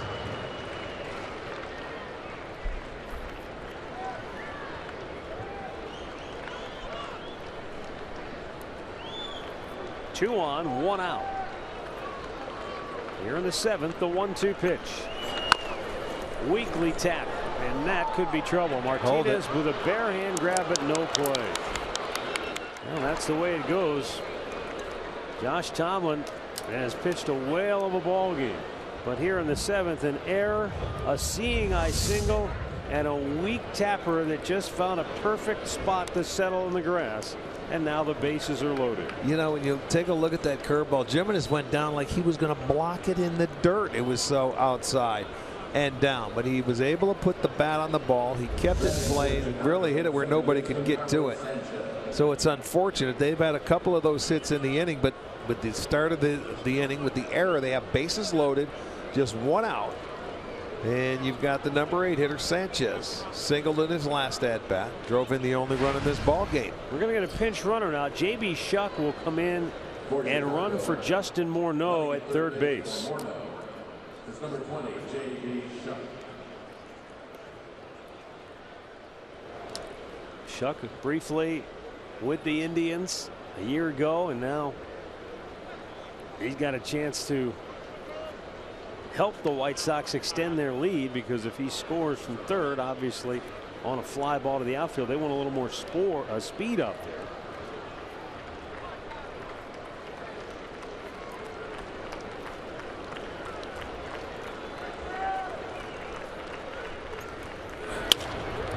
And here we go. Rajai Davis racing in. He'll make the catch. Shuck will tag. He'll try to score. The throw to the plate. In time, ball gets away. Shuck is safe, and it's 2-0 Chicago, and Jimenez might be hurt. Yeah, that wrist, his momentum knocked that ball right out of the glove. They had him.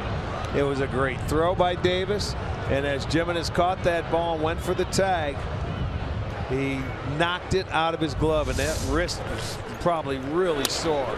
And you watch Davis coming in, and he makes all the way in the air. And Jimenez has time to catch it, put the tag down, but it hit the shoulder and knocks it out, and both runners move up. That ball rolled all the way past first base. Well, that goes to show you the force that he was hit by. That's going to be another RBI for Sanchez. That looked like it was almost side of the head to the shoulder that knocked it out. He comes in, he would have been out, but the ball comes out.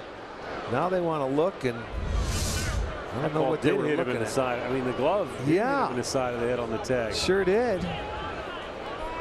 Were they checking to see if he's leaving early? Maybe they're going to appeal. Tomlin will step off and throw to third and see if he left early. No, he did not. So that's going to be it for Josh. So 2-0 Chicago, and Terry Francona will go to the bullpen, and it looks like Dan Otero will be coming on for the Indians. It'll be the Cleveland Clinic call to the bullpen as Tomlin goes 6 1/3. A great effort by the Indians right-hander, but an error costly here in the 7th, and another error as the Indians in peril of letting the White Sox run away with this thing. Dan Otero will be coming on when we come back.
Pitcher on for the 60th game this year.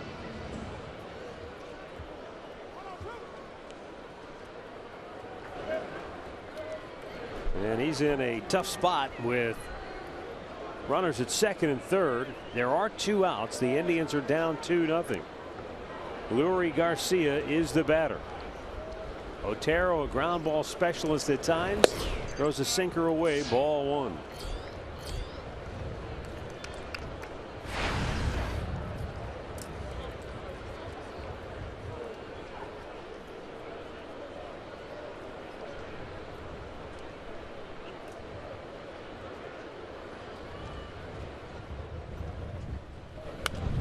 Foul back.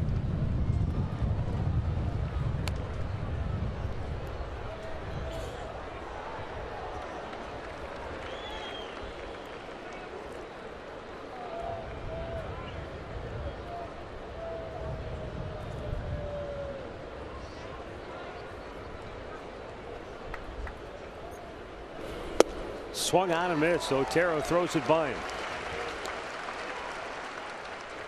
Dan Otero, another tremendous baseball player who has roots that run back to Cuba. His grandparents fled after Castro came into power and went to Miami.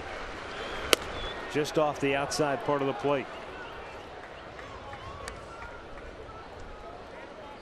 Dan, who speaks Spanish but also speaks perfect English, said a lot of people kind of step back in amazement when he tells them that, you know, he is Spanish and can speak fluently that language.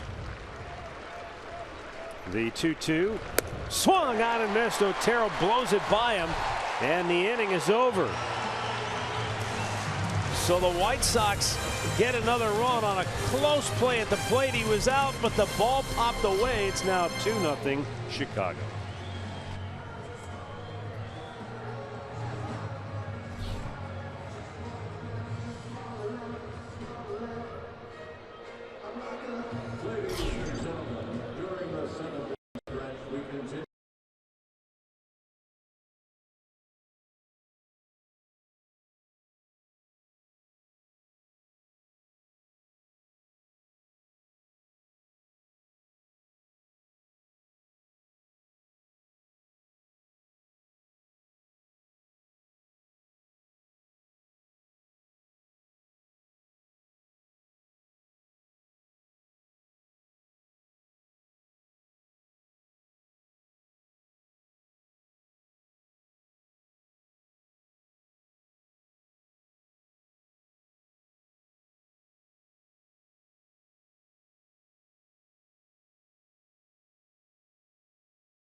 As we go to the bottom of the 7th, and our great clip of the game, best moment maybe of the home portion of the season, Tyler Naquin's walk-off inside the park home run against Toronto.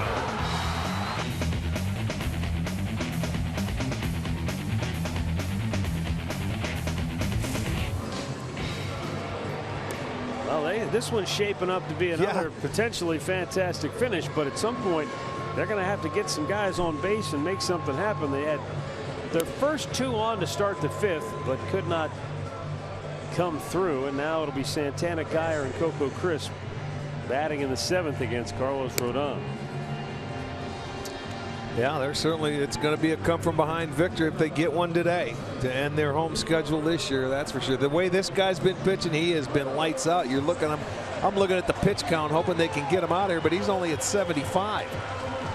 He's given up 1 hit, 6 strikeouts, 3 walks, and it seems like when he gets into the situation when he's faced Ramirez or Napoli, he doesn't want to throw him strikes, but right now he's past those guys last inning. Santana has flied to center and popped up on the infield.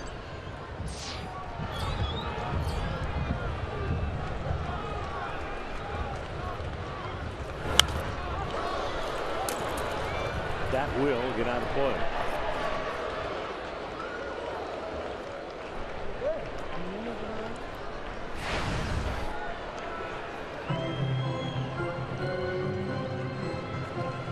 Again, the situation is very simple. The Indians win, the Tigers lose, and they are Central champions. The Tigers are losing at home to Kansas City 9-4. But the Indians trail here 2-0. Rodon with another strike. It's 0-2. Rodon has retired 13 of his 15 outs on 3 pitches or less. He won't do that here with Santana, but that's impressive. And that's how you get to this point in the game. You only have 75 pitches coming into the inning. Well, it looks like too today that any of the guys that may have given him any problems or anything, he either makes the perfect pitch, and if he had to, he'll walk, and he's walked 3. Oh, that hit off the foot of Rodon, and Santana's aboard with a leadoff single. There's your leadoff man aboard, and it looks like Rodon's okay. It caught him at looked like on the shoe somewhere. Don't know if it was leg, ankle, but it ricocheted to right field. It took a good bounce. Looked like maybe right off the shin, Art. Yeah, it could have been. Let's see. It sure was. That left shin. That couldn't have felt good, but he didn't even flinch. No. He saw that ball, and it ricocheted into right field. Nothing they could do about it. Santana gets the 2nd hit, but the leadoff man aboard in the 7th. And let's see if the Tribe can mount anything here. Now Brandon Geyer had the first hit of the game for Cleveland in the 5th inning. It was a single right up the middle.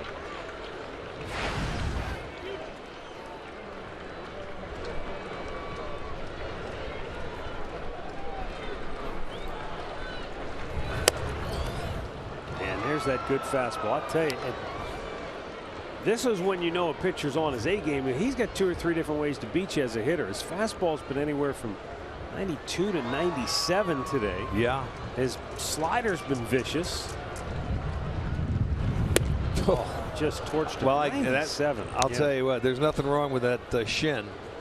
He comes right back. He's throwing harder now, man. He got his game face on. That's 7 strikeouts. And he has thrown a 2-seam fastball and also the 4-seamer. The 2-seamer's about 90 to 92, and that 4-seamer's 92 up to 97. And then he back foot sliders you when he gets ahead. And he has been as good as we've ever seen him today. He looks tough to hit from up here. Andre, how's he look down there? He looks unbelievable. After the last time the Indians faced him, Tito went out of his way to say whoever's working with him is doing a great job, because you can tell he's more compact coming out of the stretch as well as when he's coming with no one on base. He said you could just, and the other thing that stood out to him, he goes, it always used to be about the 2 different sliders that he threw. He's got that back foot one. He's got kind of a slower one as well. And they picked up on the 2- and 4-seam pitches that he had the last time out. He says this kid's going to be good for a long time if he can continue growing the way he's grown. Because we saw him when his first time up with the big league team. He came in with the bases loaded. Tito goes, he's not that kid anymore. No, he is not. Robin Ventura has commented in the past that he's much more mature than his age would tell you.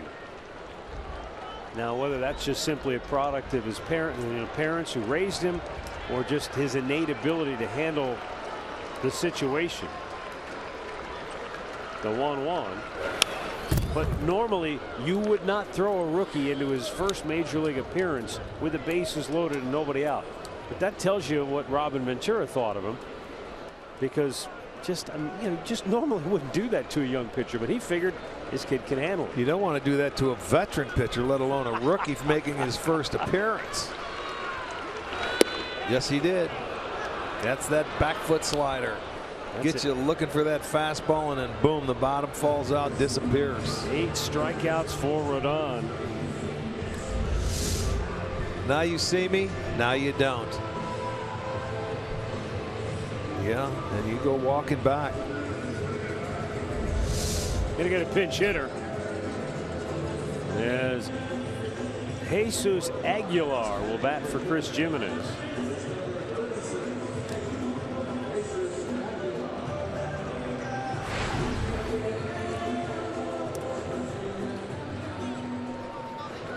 Aguilar down at AAA Columbus this year. You see the numbers.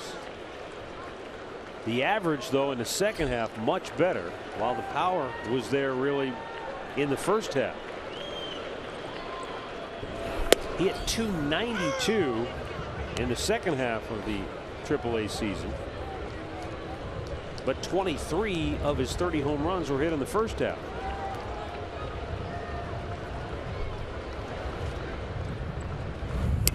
To the backstop, and Santana in the scoring position. And that was truly a wild pitch. That's number 10 for him on the year, and you can see he missed his location badly one time here. Might be the only time today. Nothing Narvaez could do.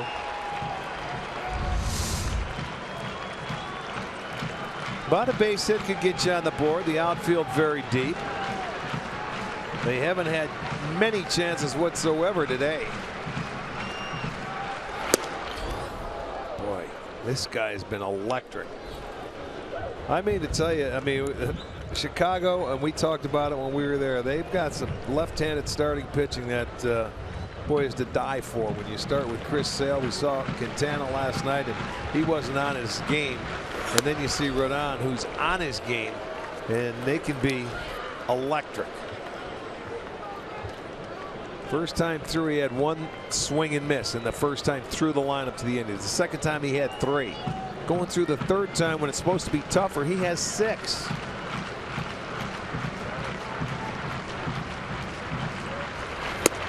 Up and away.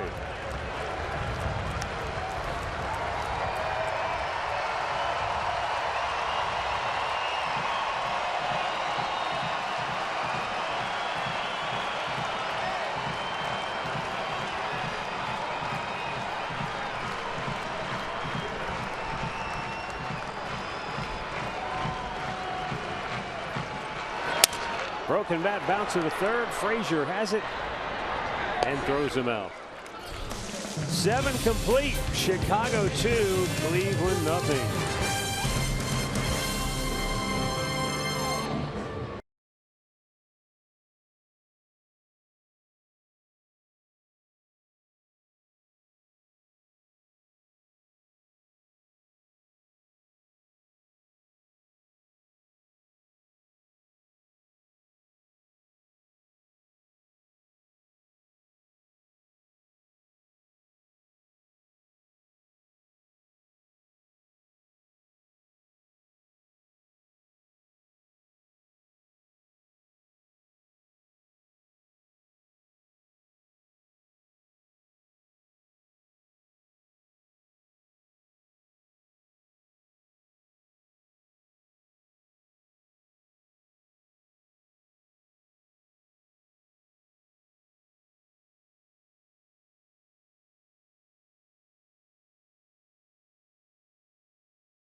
presented by authority of the Cleveland Indians and may not be reproduced or retransmitted in any form.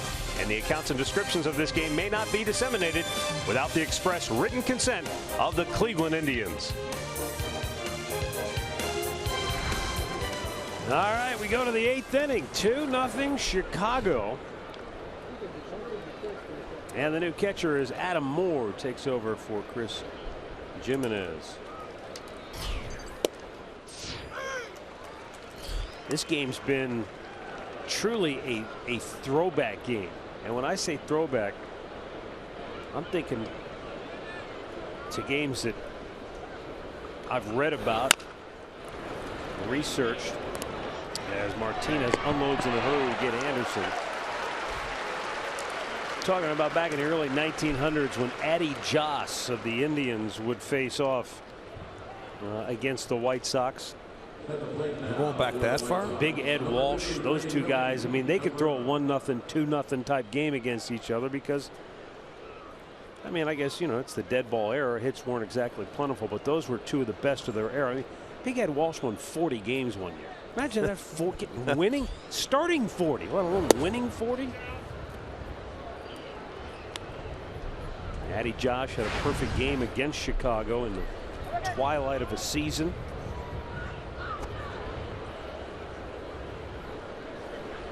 One-0 pitch. His perfect game came at the expense of Ed Walsh. I think Ed Walsh only gave up a couple of hits and lost 1-0. Well, there's only 7 hits in this game. Chicago sporting 5 of them. The Indians with 2.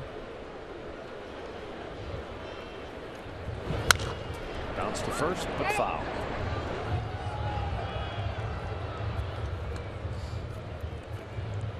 When the balls went in the dirt back then, did they throw them out of play and give it to the fans?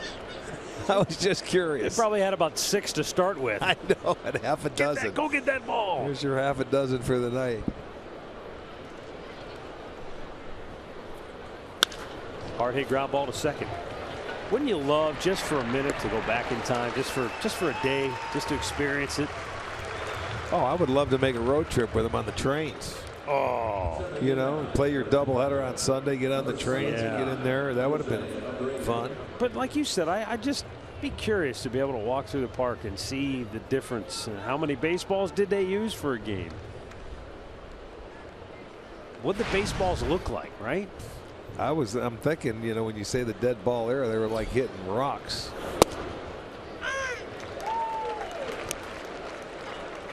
Old League Park, which has been renovated, still existing on the Near East Side of Cleveland, and it's great to just go down there, and that's the ground where Babe Ruth, Cy Young, you name it, the greatest of the early greats of baseball, the pioneers, played on that field. Yeah. And they've got a little museum with some artifacts there on site as well. 1-1 pitch.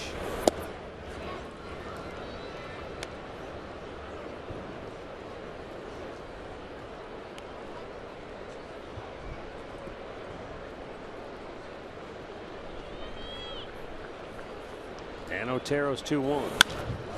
And Abreu shoots it out of play down the right side.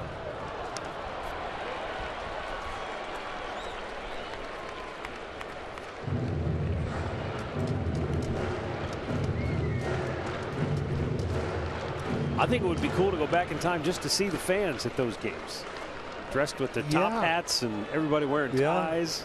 Yeah, when you see those old pictures of those games. Before television, I mean, it's just pictures. You're right. Yeah. Photos.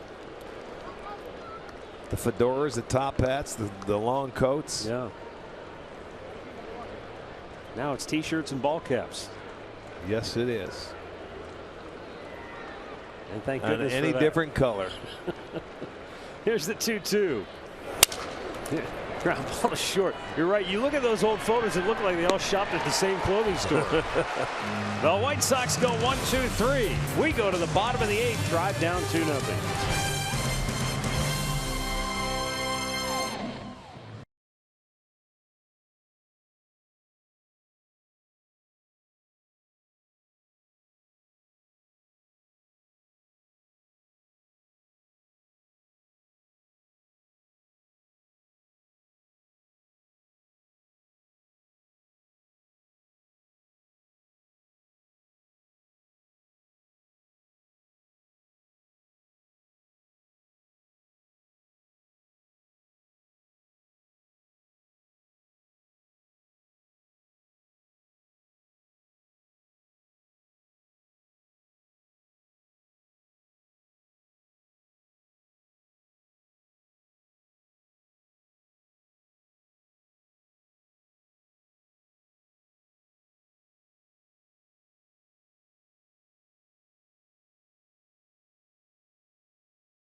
coverage of baseball. The Indians have been a juggernaut at home on the year, averaging almost 6 a game. They've hit 99 home runs. But so far today, they've been shut out on 2 singles by Carlos Rodon, who has struck out 8. And Abraham Almonte will pinch hit to start the bottom of the 8th inning. He pinch hits for Michael Martinez, the number 9 hitter in the lineup. And Rodon's pitch up and away, ball 1.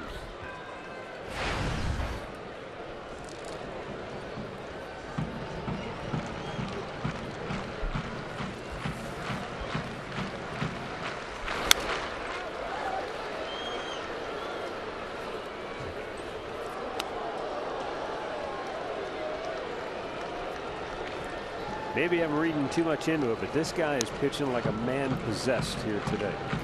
No question about it. This is the best I've seen, I think, him ever. I really respect him. I think he's a very good pitcher, but today he's taking it to another level. Agreed. And when you get a little help like that from the man in blue, it helps. That did not look like a strike. And Abraham Almonte saying, I need a step ladder to hit that one.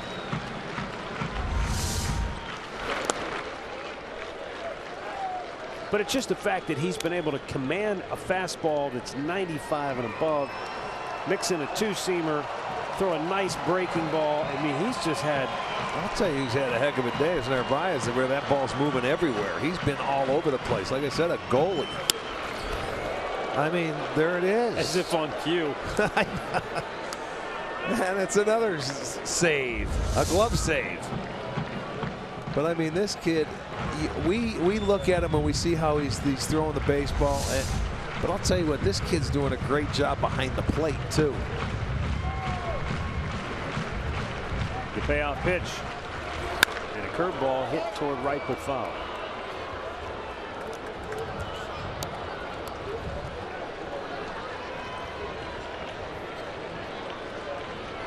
Once again, they have had their leadoff man twice, or 3 times today. Once with a walk, twice with a single. See if you can get them aboard again. The walk came in the 2nd, the singles came in the 5th and the 7th. They weren't able to do anything with it. 3-2. Another strikeout. That's number 9. Another update. Here's Ashley Collins. Thanks, Matt. Time to check back in. Detroit, Kansas City, and the Royals had a 7-0 lead in the 3rd inning. Victor Martinez, a grand slam, making it 7-4. Then in the 4th, Royals back at it. Alex Gordon, an RBI double.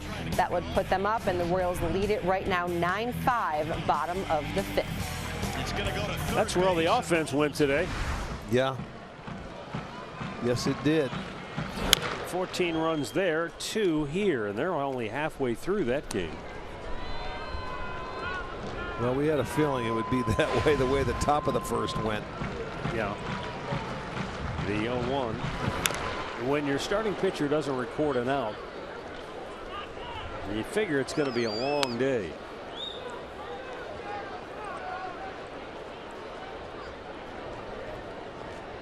Here, the Indians and the White Sox have staged quite a pitcher's duel. Josh Tomlin with 6 2/3, 1 earned run.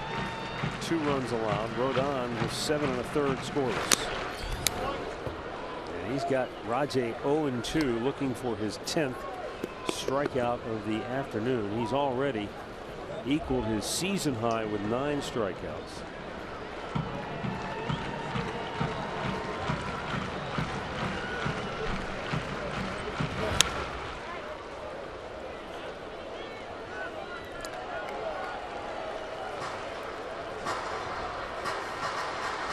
Last year he had a start in which he struck out 11 Angels in 7 innings. It's his career best.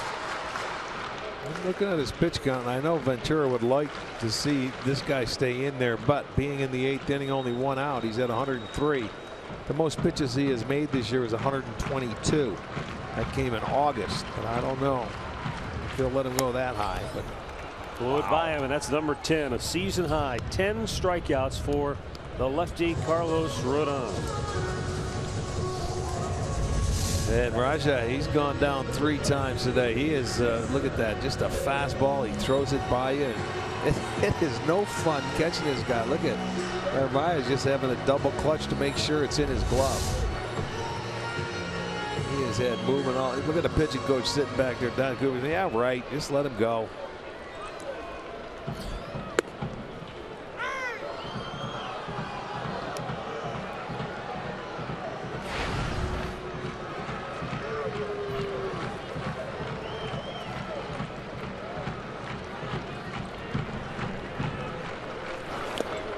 Kipnis chases one. It's 0-2.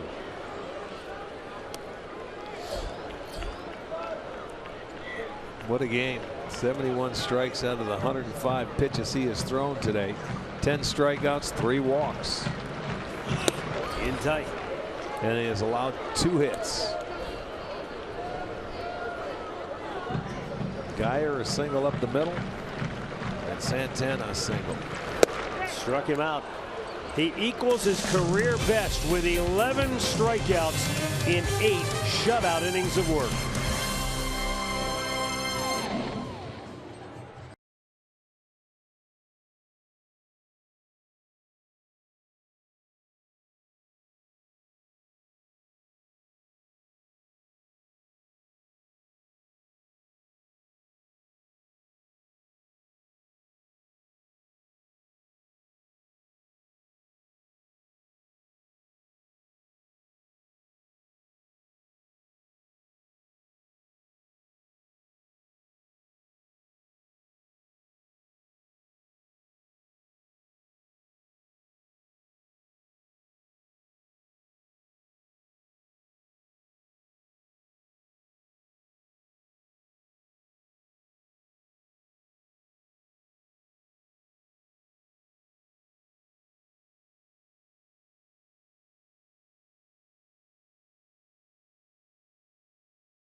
Sox lead the Indians 2-0 in the final home game of the regular season. As we welcome you back to the corner, Al Pulowski, Jensen Lewis. Well, there's one thing to say about this. Carlos Rodon, Domination. what an effort today. Yeah, career high in strikeouts, 2 singles today. He's been the difference maker. And you look at the play where Jimenez, if he holds onto the ball at home, I don't know if that transitions the momentum because Rodon's been unbelievable. He has been. 11 strikeouts, a career high for Rodon. Still one more inning to go, though. Join us after the game for Indians Live, brought to you by Conrad's Tire Express and Total Car Care. For the 9th, back upstairs we go. Here are Matt and Rick. Fellas. All right, thanks, boys. Zach McAllister is going to come on for the Indians to pitch the 9th. He's got the 4, 5, and 6 spots in the order. That'll be J.B. Shuck, Todd Frazier, Aviseo Garcia. McAllister's 52nd appearance of the year. Eric Gonzalez takes over at shortstop.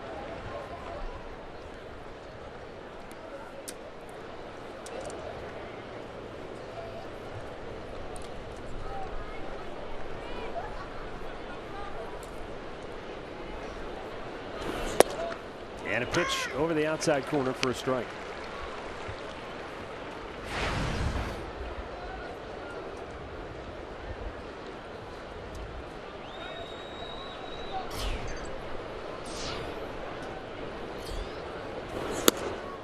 Fastball took off on him, 1-1.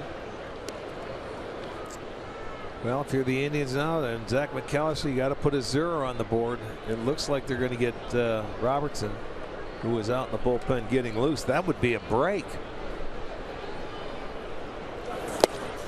As you pointed out, Rodon has made as many as 122 pitches in a game this year. Right. If this was his last start of the season, I think they'd let him go again. I'd throw him out there in a hurry. I mean, he has had no trouble whatsoever today. He's been free and easy. He's had an edge to him. I would let him go. Be curious to see if they do. I think there's a chance we'll see him. This might be the best pitch game against the Indians all year to this point that I can remember. I'm trying to reflect back a little bit, but I don't remember seeing anything better than what he's going at today. Especially when you think about total command of all your pitches. Yeah, I mean, he's been on everything today.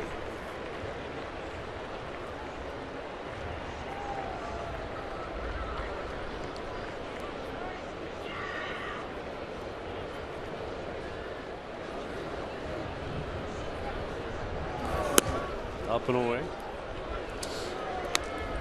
I remember Cole Hamels was good down in Texas, but I don't think he wasn't this good. No. I'm just looking back myself, just trying to see if there's anything that jumps out. You know, I'm thinking back. One start, Max Scherzer in Washington. Remember, he had a no-hitter. We never got a hit till the 7th inning. He was pretty good. Yeah. But I don't think as good as what this guy's doing. I was thinking back too. Remember, Dylan Bundy was really good that first game in Baltimore. But again, not at this level. Foul back.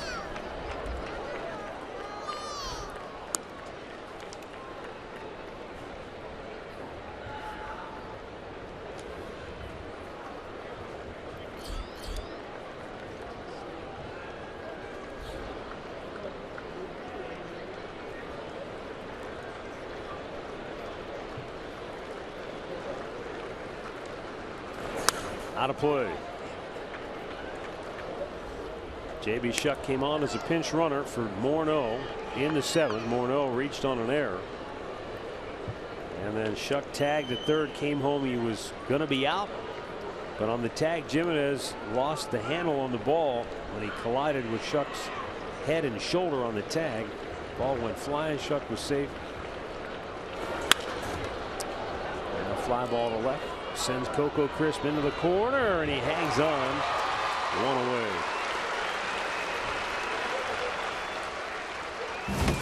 Defensively, the Indians got a great play in right field back in the 6th inning. Jose Abreu looked initially like maybe he was going to hit it out of here, but Geyer went back and made the catch and slammed into the wall and hung on. That was a nice play with that wind blowing in. I thought he had enough of it to get out of here, and you're looking up into the sun. That ended up being a very nice play.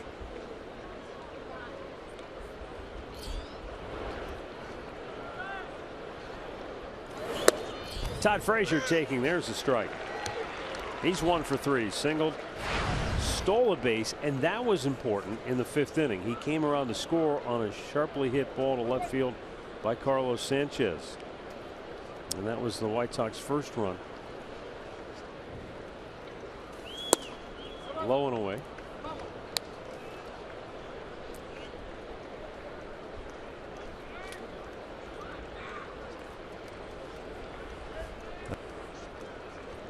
Our road trip begins tomorrow in Detroit.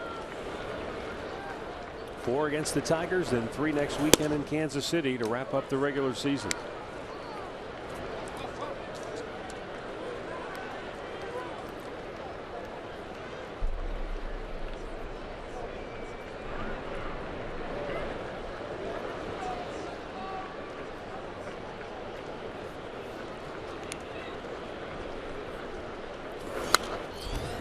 Back out of play. It's 2-2. If McAllister can keep it right here at 2-0, then in the bottom of the 9th it'll be 3, 4, and 5. Ramirez, Napoli, Santana, as the Indians will look for perhaps their 12th walk-off win of the year.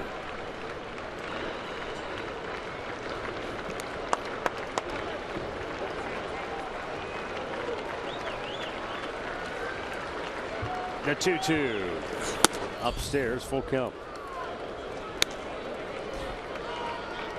And that will at least give them a chance to clinch the division title. They need a win and a Tigers loss. In the last check, Detroit losing at home to Kansas City.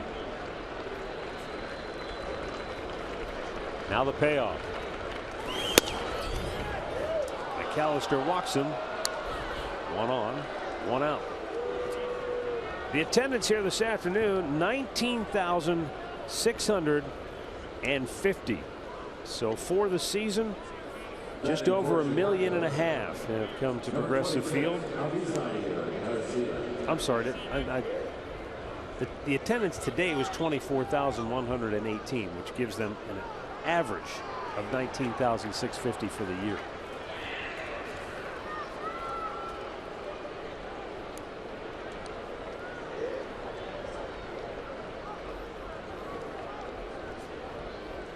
Avisail Garcia, 1 on, 1 out. Runner goes, throw down by Moore, not in time. Ball gets away, and down to third goes Todd Frazier.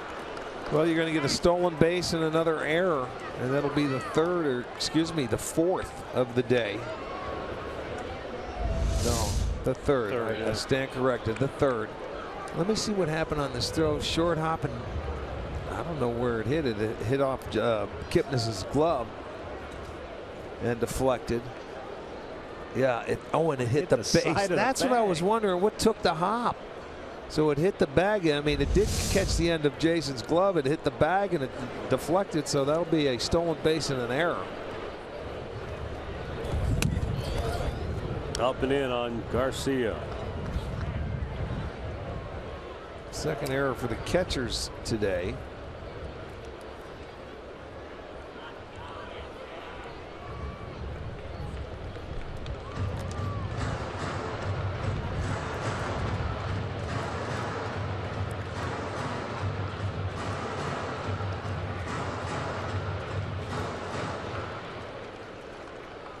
Todd Frazier with a pair of stolen bases in this game. He has 14 now on the year.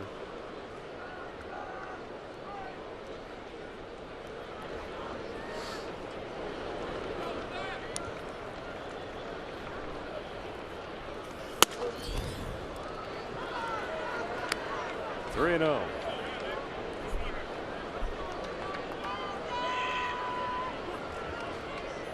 Nobody throwing in a Cleveland bullpen in a game in which it's already been difficult to get the offense rolling. This is a critical spot. 3-1.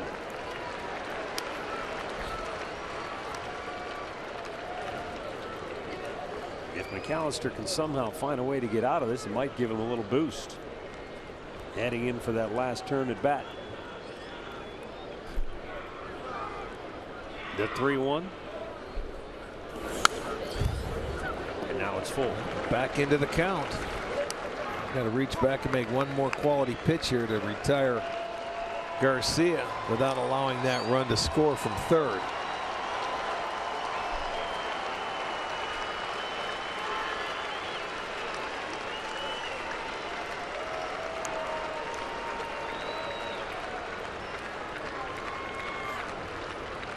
The payoff. Got him looking.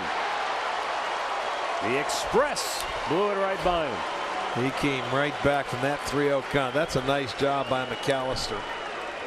3-2. He went with a high fastball. Goes away, and he's been calling the high strike today, but that's a good pitch. Locks up Garcia. That's out number 2. One more to go to keep it a 2-0 ball game for Zach.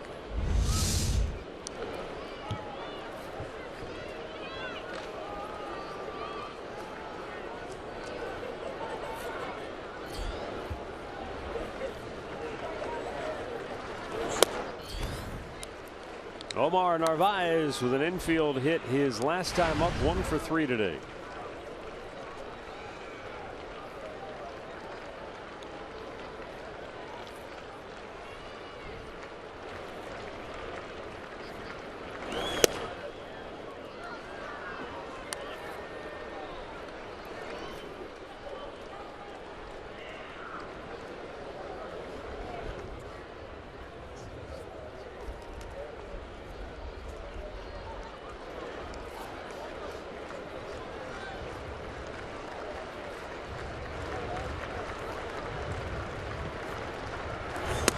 upstairs. And it's 3-0 again.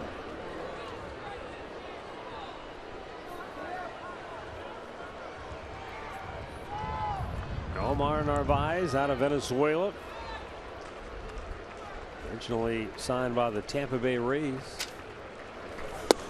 Takes a strike. The White Sox grabbed him in the Rule 5 draft after the 2013 season.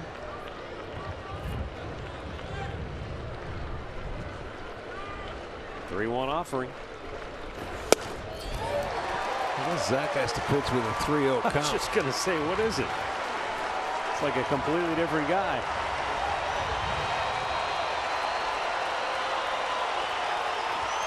And now this crowd of over 24,000 up on their feet.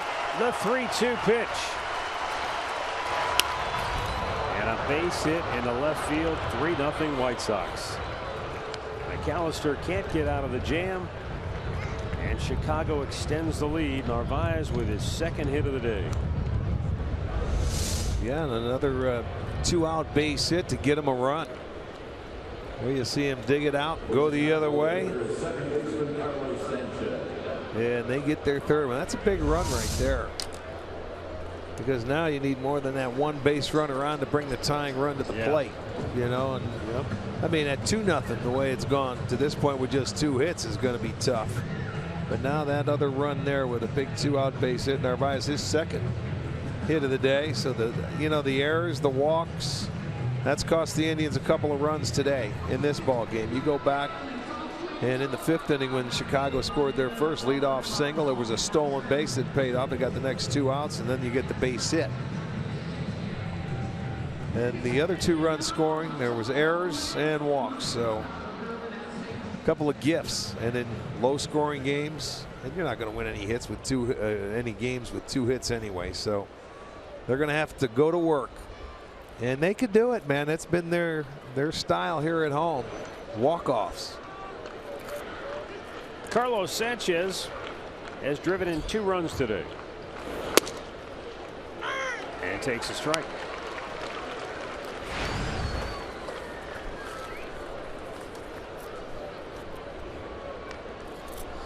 He had an RBI single with 2 outs in the 5th and a sac fly in the 7th.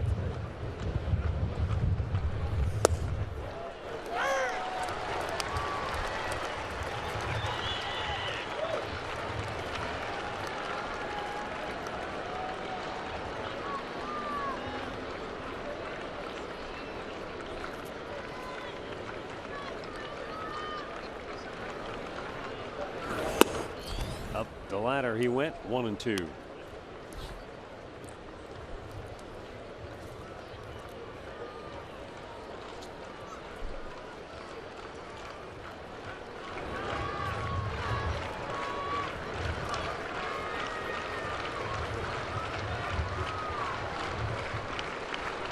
Here's a 1-2 pitch. Ball right back.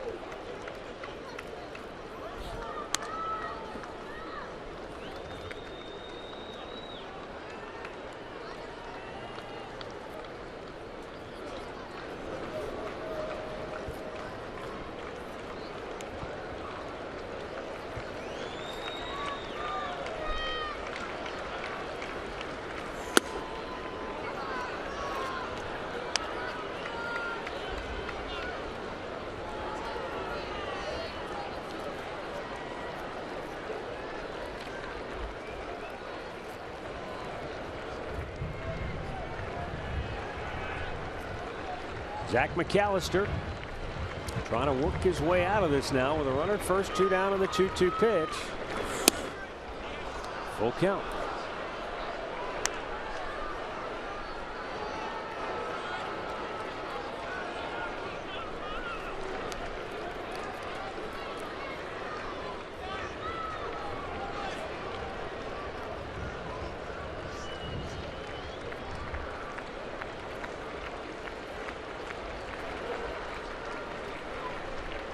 Runner goes and a check swing foul back. Oh, this has been a 35 pitch inning. for Zach McAllister. I guess that's what happens though when you fall behind. Well, and 3-0 then foul balls. Yeah, well, that's true. You're not getting ahead of the hitters. That's something we didn't see all day from either side. It's the first time we've seen it is right now, and that's an ugly inning when you see it like that. He walked another. Second walk in the inning. Now there are 2 on with 2 out, and that's going to be it for McAllister. We got a timeout for a pitching change. White Sox 3, Indians nothing here in the ninth.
Indians looking for their 11th walk-off. Well, actually, they've been looking for their 12th, but they got to get out of this inning first. Josh Tomlin, he pitched well. There's one miscue behind him that proved costly for an unearned run, but you can't win if you don't score. That's as old as the game. Yeah, I mean, then you start looking at every little thing. When right now they're getting shut out. They're down to 3 outs. The run in this inning didn't help because it was a 2-0 game coming into it, and McAllister could not get through the inning, so it's up to Colon to try and get out of it, keep it a 3-0 ball game, and see what the Indians can do with their last 3 outs.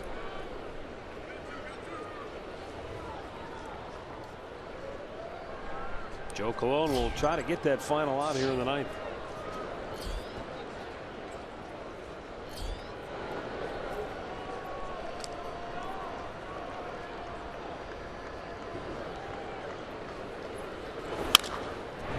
And a foul ball, first base side.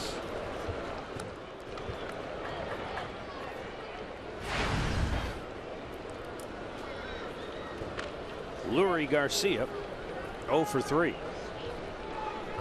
He's only playing because Adam Eaton ran into the center field wall in the series opener and hasn't played since.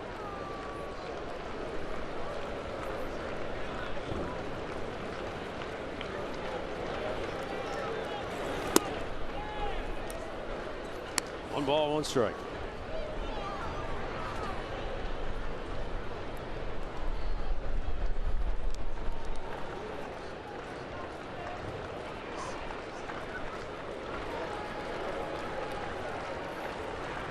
Now a 1-1.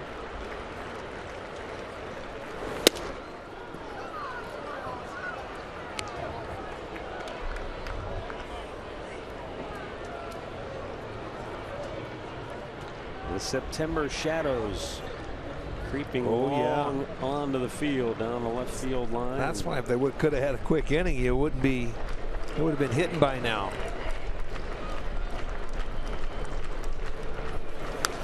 Foul back, 2-2.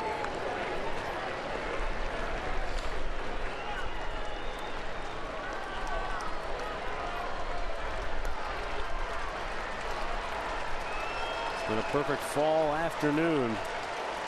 70 degrees at game time temperature. Still 70 degrees here in the ninth.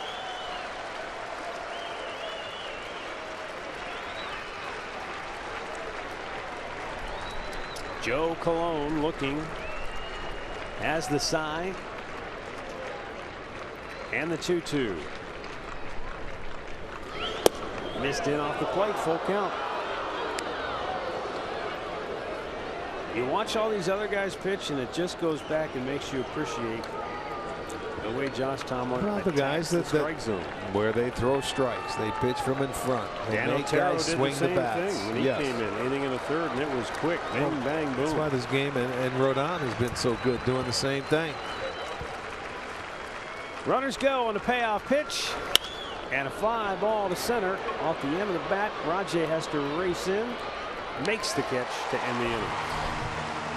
Indians down 3 when we come back. He's been the best, the second best home batting average in the American League this year. Jose Ramirez leads off when we return.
Rodon, 8 innings, 2 hits, shutout baseball, walked 3, struck out 11, equaling his career high, and really just thoroughly dominated this afternoon. He dominated. He was mid, a few pitches, 97 throughout the course of the game. A nice 2-seam, 91 to 93. He was awesome. That's the best pitch game I've seen against the Indians this year, and it comes on their final home game.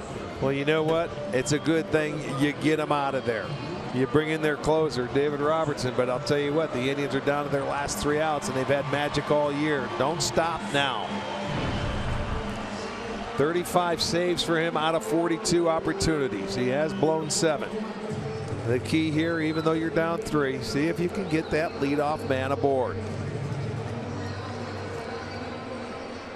Jose Ramirez will lead it off. He is 0 for 2 with a walk.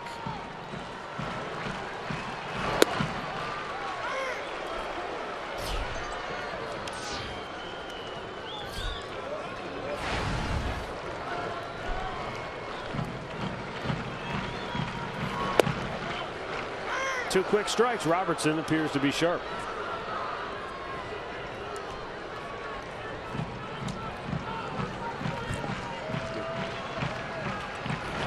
Down and in at the feet of Ramirez.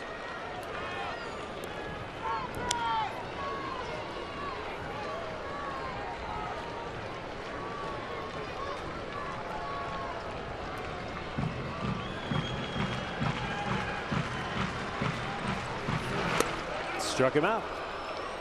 1 away. That's 4 straight strikeouts for Sox pitching. He comes back with a curveball. Gets Ramirez to swing over the top of it. Robertson has a very good curveball. He uses that cutter a lot to go with his fastball, but I think that curveball is very effective for him. Out number 1.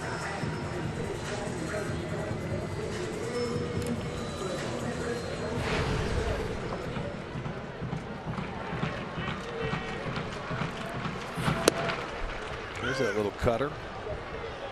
Start him off, strike 1. Mike Napoli walked in the second. He has struck out, grounded out since then.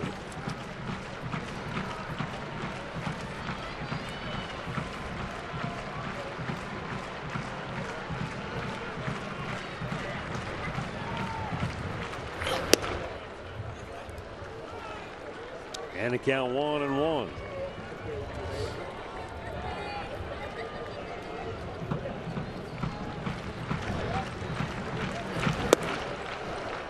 Robertson moves ahead now in the count.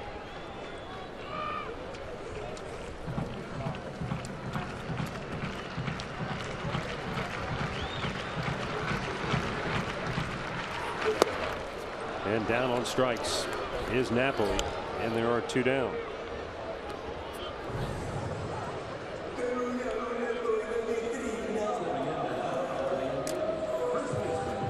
Well, Rick, unless something dramatic happens, this Indians offense, which all season long had been so good at home, making up for some of their road deficiencies, this will now be the 4th time on this homestand they've been held to 2 runs or less. Yeah.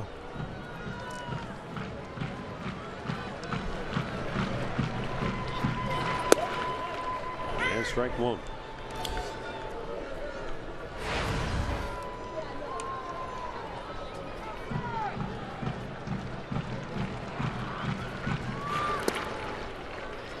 Today is a day unlike some of the others, in that you can just simply say Carlos Rodon was better.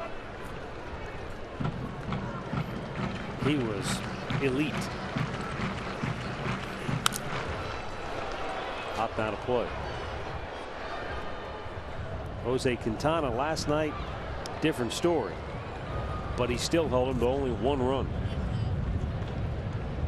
Earlier on the homestand against Kansas City, they eked out a 2-1 win against the Royals. And of course, when the homestand began, second game of that homestand, they won 1-0 in 10 innings.